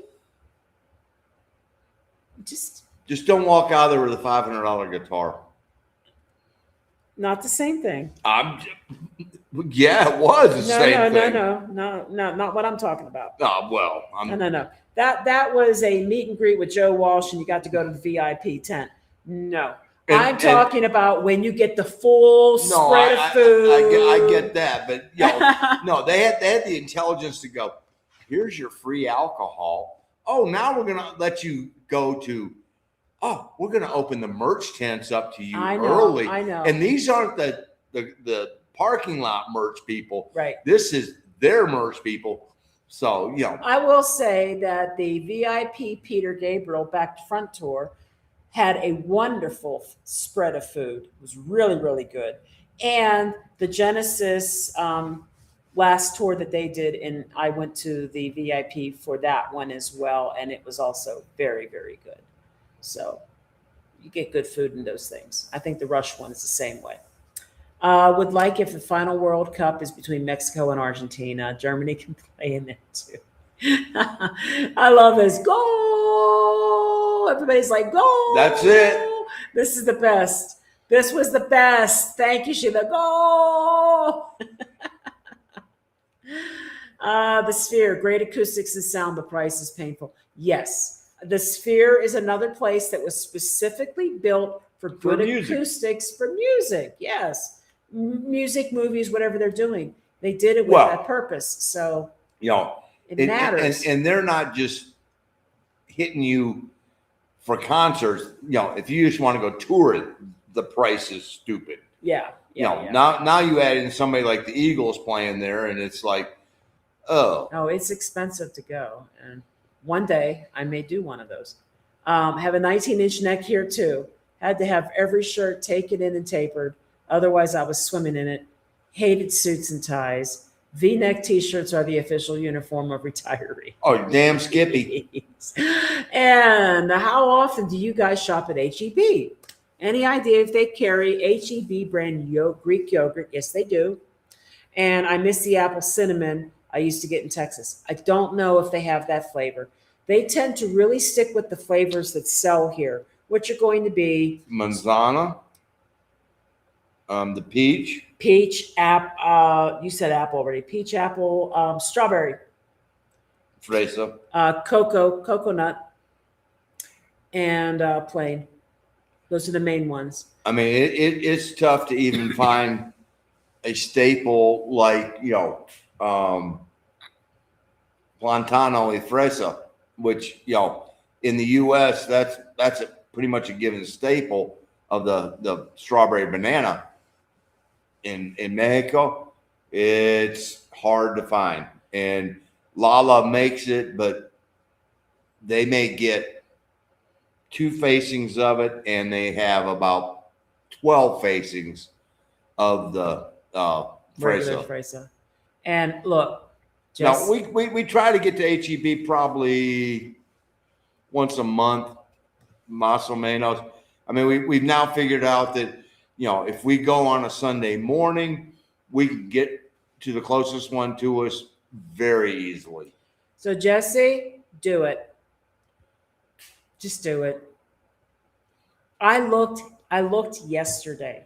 Do you know they have all the meet and greets available? I looked because I do. I just do because I dream. They've got especially now she knows she's flying solo. So I mean, but I wasn't planning on going to Europe for this. I'm just saying. I'm just saying. Why not? Why not do it? And get yourself VIP meet and greet. Go shake their hands. Get your swag bag. Get the buffet dinner, whatever they're serving. Go take the tour of all their gear. Just go do it. Do it. I would do it. If I was by myself, I would have done it. Because she knows. He knows I would have done it. And she also knows that I'd be going, oh, hell no. I would have done it. Now, I think I had Mark Boulder maybe this close to thinking about it. And this was before the last, concert episode. I'd been like, no, that it makes no economical sense whatsoever. So yeah, I did see the heat maps across Europe. So yes, I know France is having a horrible heat wave right now.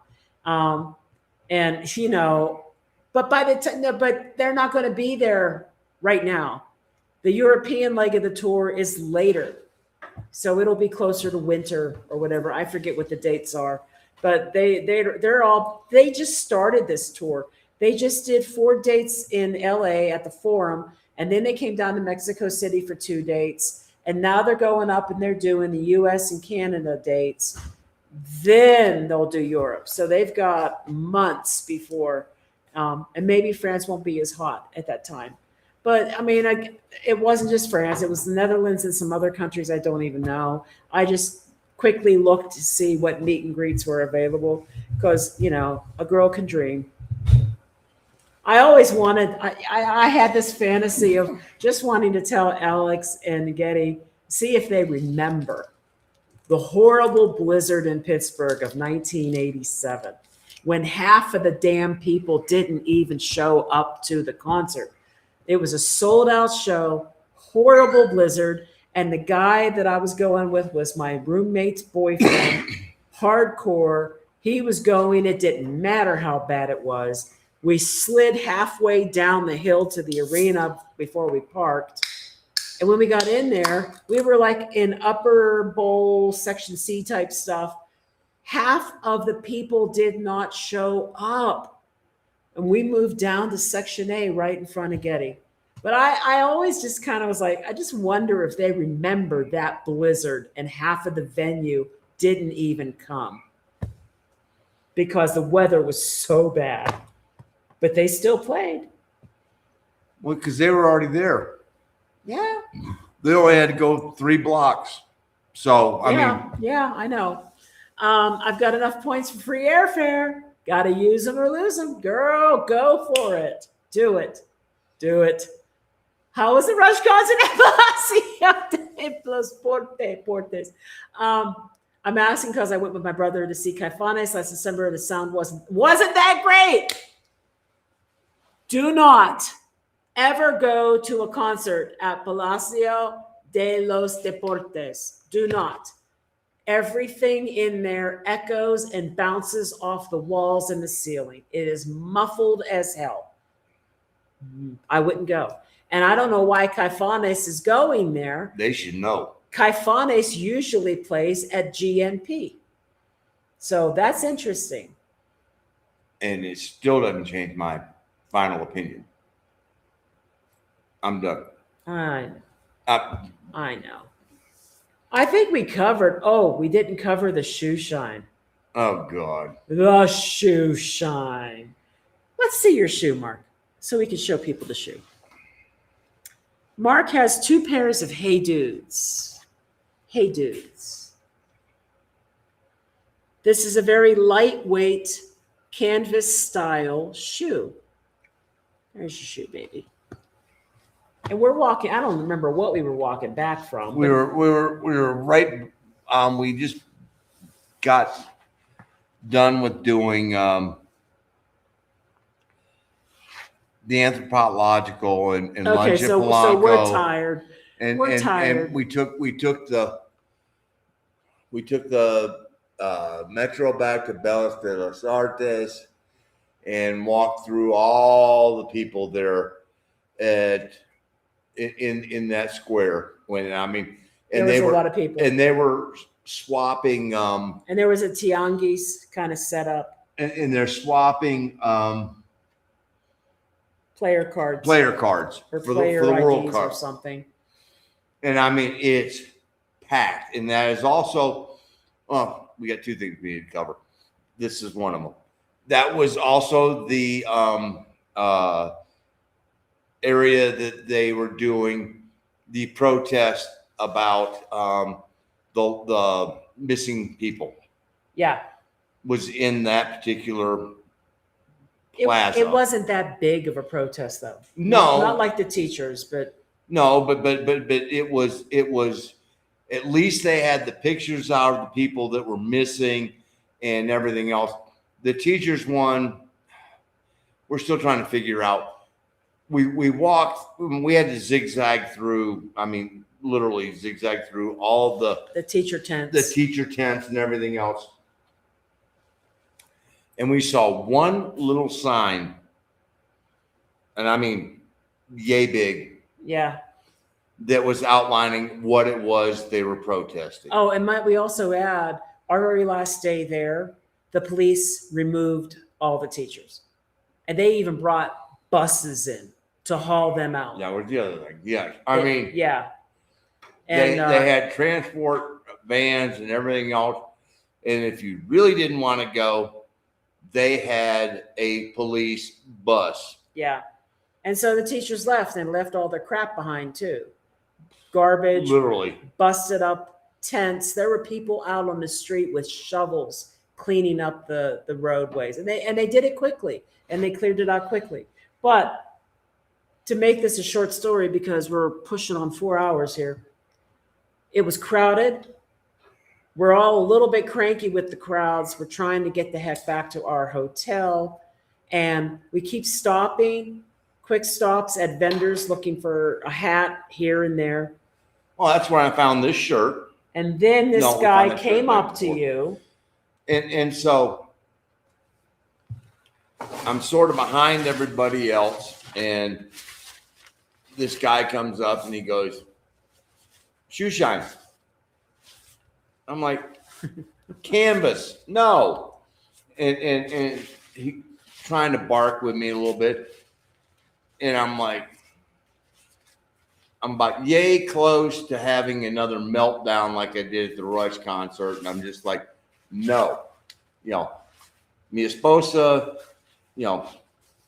está ahí. And so I just start walking away, and I'm walking away, and I'm just strolling right along, and Marcus stopped to look for a Dodgers hat again. And I just keep walking, hoping I'm getting rid of this guy. And all of a sudden, I'm like, I cannot walk any further, or I'm going to be just leaving them. So I stop. And the guy gets in front of me, and long story short, he ends up, all he does is wets the shit out of my shoes. He plopped his foot stand down in front of Mark, took a seat, and automatically started wanting to clean his shoes. No, not clean. It was just. But he wouldn't take no for an answer. That's the point. Yes, and so then it was like he's on my second shoe, and he's like, ciento noventa. I'm like, 190 pesos? I thought it was 400 pesos. Hold on. Okay. We're getting there. And then so I hand him a 200 and start to walk away. He goes, no, es por uno. And I am like, I have two choices. I can blow up and make an ass of myself, or I can just give this guy another 200 peso thing. And so I'm like, I just stop, just pay it, walk. And so I'm walking, and then Gina's like, so how much was it? From behind me, because I'm just trying to walk. I'm just like, you don't want to know, he says. And I went, you don't want to know? Oh, I want to know. Oh, I want to know. I want to know. I said 400. And she goes, oh, no. I'm like, just keep walking. So Gringo number 2. Yeah. And Yeah. I was trying to avoid having a second meltdown in one trip. One meltdown's enough. That's why we Mexicans who live in Mexico City know the Palacio de los Deportes as the Palacio de los Robotes, or Palace of Bounces, because of the sound of concerts there. Yeah, it wasn't good. And I'm sad about that, because this was a really big deal. Rush hasn't been around, and this was, they were doing the Neil tribute and everything else, and the sound was so bad. It was so bad. I was sad about that, but I did like the concert. So I just don't want to see any more shows there. I'd rather go to GNP. So yeah, Mark had several minor meltdowns. He didn't like the Metro, and I had no problem with the Metro. But the biggest meltdown was the concert. Yes. And then Shoe Shine guy. Yes. Well, no, 3. Oh. 3. The guy at the restaurant. Oh yeah, the restaurant. Yes. He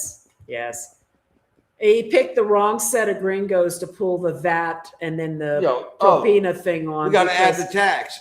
No, bullshit. There ain't no tax. It says right in the menu that it's included. VAT is included.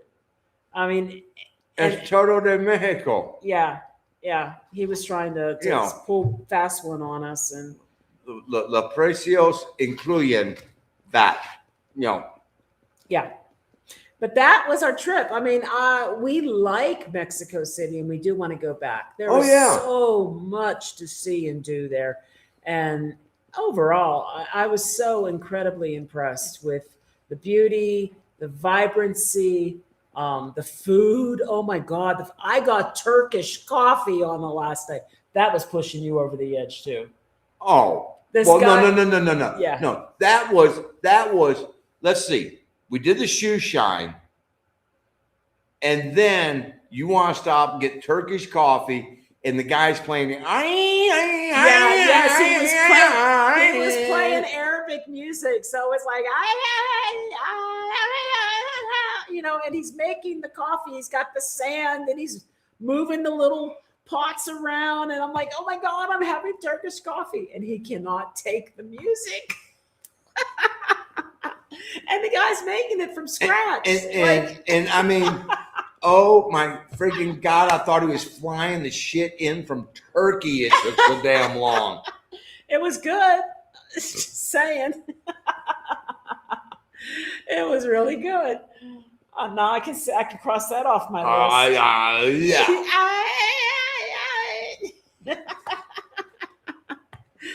Oh, you guys are gonna love ETN. Yes. Snacks and drinks. They give you headphones. Yeah, Premier Plus does too.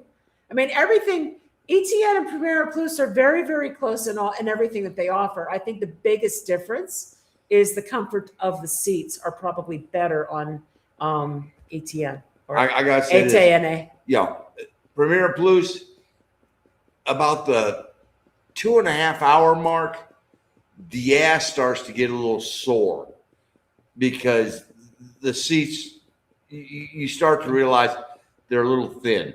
And so my neck pillow suddenly was,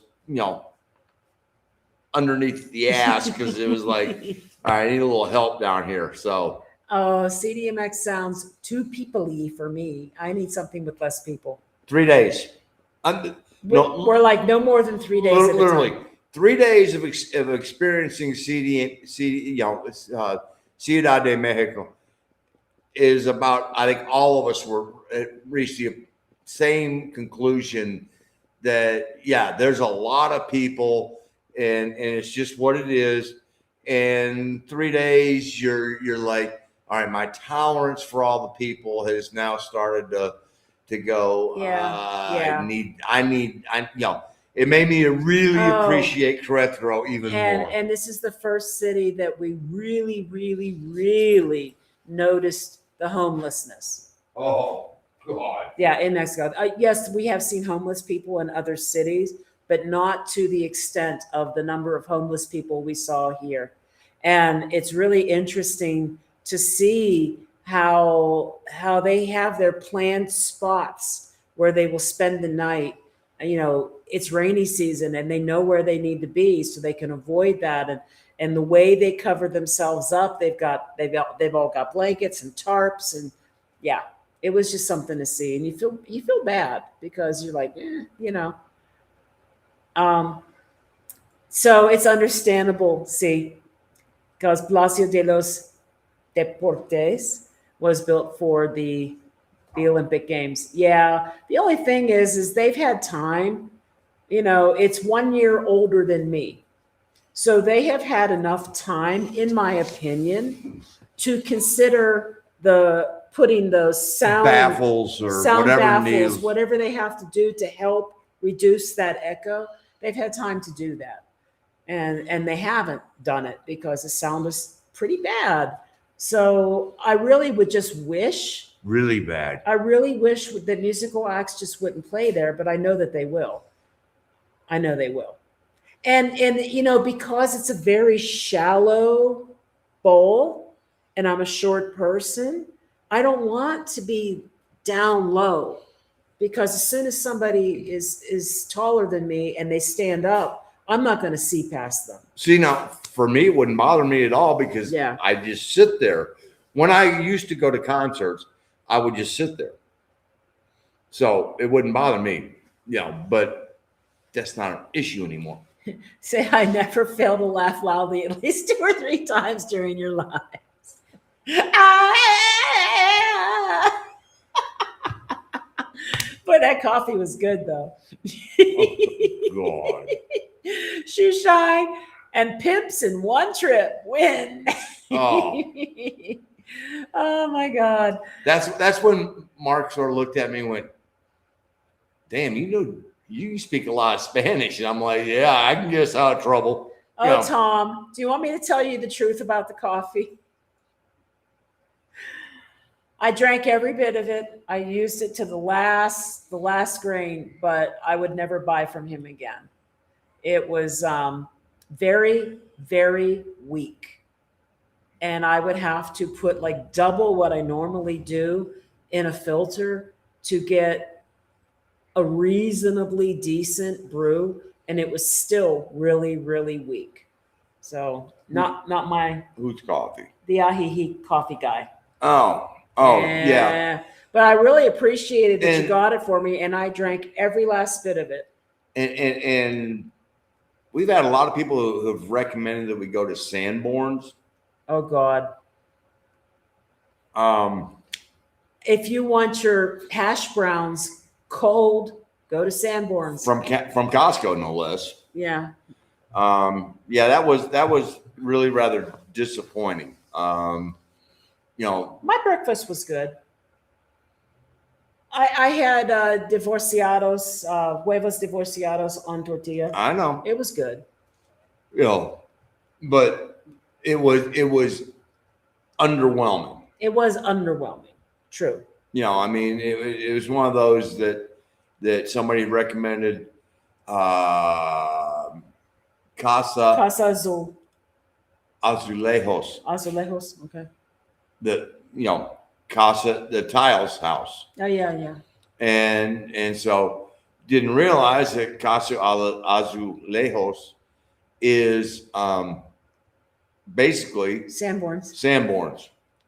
Yeah. They have a little elevated upstairs seating area, and whoop-de-doo, you're getting the Sanborn's menu, and it's the Sanborn's food. And they had more than 4. I thought they only had 4 breakfast options, but we had to get into the actual menu to find. No, that was on the printed menu. But yeah. Once we were finally able to get into the app, we were like, oh, they got all this, got this, and the hash browns were stone cold. They were cold. The eggs were, so it's one of those where we've had people go, yeah, go to Sanborn's. It's kind of like going to Veeps. If I'm going to do breakfast in Mexico and I'm going to a chain restaurant, Tokes is really good. They have a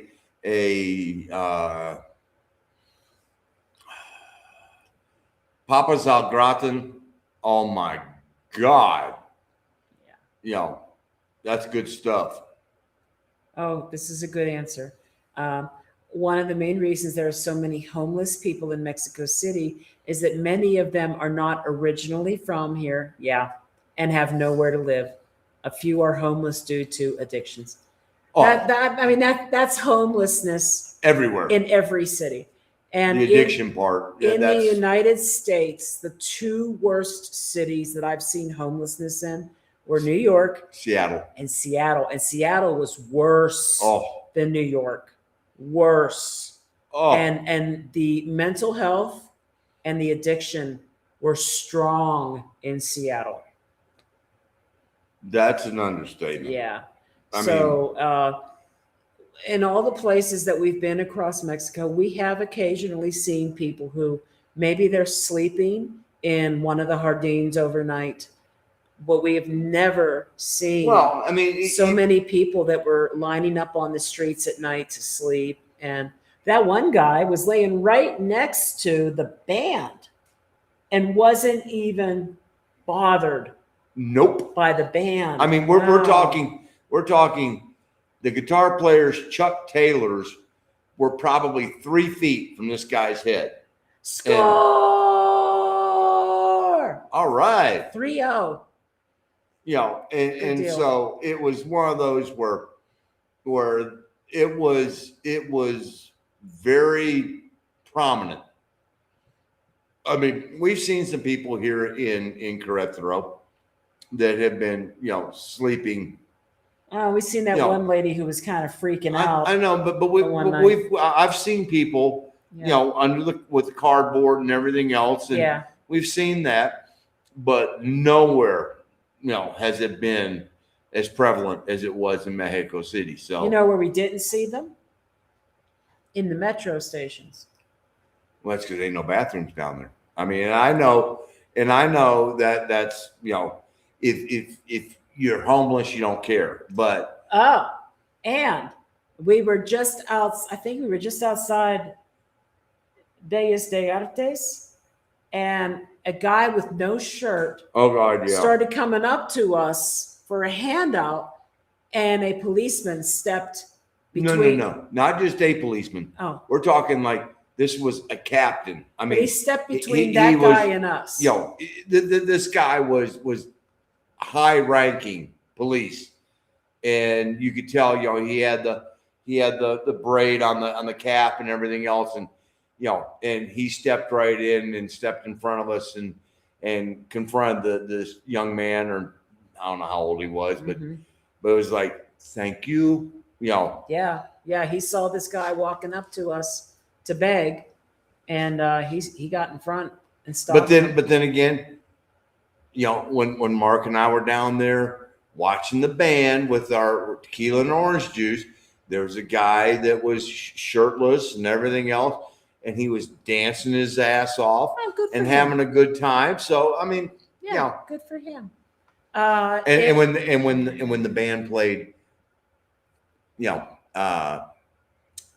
what's the George Michael song? Careless Whisper by yes. Wham. Yes. And all the women were swaying. Yep, and he's up there dancing with all of them, like, okay, go for it, brother. Yeah. Yep. If there are homeless people who are addicted, it's because their families kick them out of the family home for being too disruptive. Yeah. I can see that happening. There was a lot of elderly though. Yes. And and maybe there's mental health issues as well. It's hard to know. It's just sad to see, but it was interesting to note that this was the first time we've seen that many concentrated in a location. Yeah. As a parent of an addicted person, sometimes they make choices that you really don't understand. And there can be a room for you in the house, but they choose to go out on the street Yes, they do. because if I take that room, there's going to be expectations that are going with it. There's rules. And so, and again, knock on wood, Well, we both got kids that did that. you know, There's rules to the house. my daughter is over 2 years now sober and is making a huge comeback. And so it's like, boom, but sometimes it's the only thing you can do as a parent to go, you know what? I can't go down this road with you. Yeah. Because it's not a road I chose.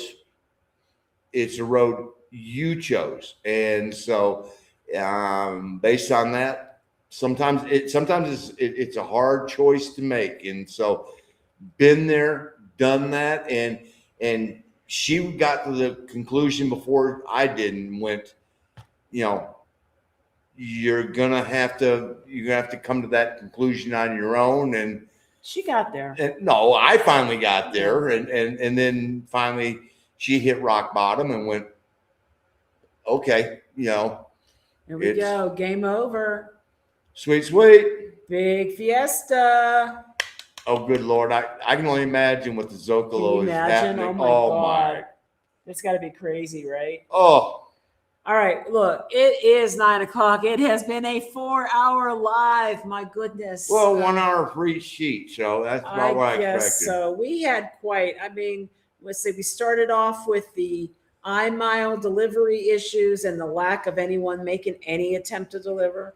We talked about the anti-laundering laws that SAT has to follow now, where you cannot get smart cards of any kind brought in to Mexico from outside of Mexico. That includes gift cards, debit cards, credit cards, and if you want to get them cleared for release from customs, you Ouch. must have it done through a broker and or someone with an importer's license, and that is quite expensive. So there, you must look at alternatives to getting those credit cards into the country when you need them. Whether that means making a group of friends who does a run every few months to the U.S., whether that means sending them to a courier who will bring them from Texas across the border, whether that means moving everything to your Google wallet, whatever it takes. That's a thing now. Yeah. I mean, it's Yeah. the rules have changed, and They do. that's what happens. And so now it's like, okay, And how do had, we adapt, and how do we make this work for us? So, and we had a second trip to Mexico City, a different part. Last time we went for just a couple days. We were in Condesa. This time we were in the Zocalo, and we went to go see Rush. And overall, we had a good time going to a few museums, getting lots of variety of food. Barrio Chino in Mexico City is just, oh my God, really cool. Hong King. oh, That's the place to go, Oh. man. That's the place to go. I even brought my lo mein home with me. I was so excited about that. And there you go. We will be going back to Mexico City. oh yeah. We will plan There- visits. there's a lot of things left on there. I mean, and we're looking at doing Guadalajara to go do the tequila train sometime in late March, I think it is. Yeah. So if anybody is interested in going to do the tequila train, yeah, I'm sure we got plenty of time. Let us know. So Everybody's saying their good nights, and we got and you know what? I totally believe this. We don't throw our elderly relatives out on the street. Oh, God, Only no. a few ungrateful bastards do. That's right. No. Because in Mexico, they respect their elders. They respect their family. Family, you live with family, multiple generations in the same home sometimes. well, It's not like the U.S. no, and let's be for You real. know? You know, if you view it as, wow, they took care of me for all these years when I was growing up. Yep. Well, now the debt comes due when you take care of your parents when it's time to, Yep. worry about them. So, Yep. No, we really did enjoy. I enjoyed the city. To be fair, it's probably very, very, very busy right now because of FIFA. I know it's a big city. There's a lot of people there, but I think it's even more so right now. oh, So I can't wait to Well, go back. I want to well, go see the that- Diego House, Frida House, yeah. all And this stuff. you also had the protests. and the protest. And I mean, and the protests shut off multiple streets, and they just let them set up in the streets and put their tents in there. And that was like, okay, so. Yep. All right, guys, we're calling it. It's over. So Mexico won, and our live that went on way too long is over as well. So thank you for joining us tonight. We will be back in 2 weeks with another live. Lord knows when I'm going to get a video put out. You'll know when I know. If you're here in the Querétaro area and you're part of the tribe, July 4th, aquí, cerca 3 por la clase del pan y después una cena y una fiesta. And Max's first haircut is tomorrow. And yes, I am putting on a sourdough class That's what you on said. that day. I know. Yeah. All right. Adios, everyone. Have a good night. Good night to you, Cindy, as well. And thank you for being here. Yes.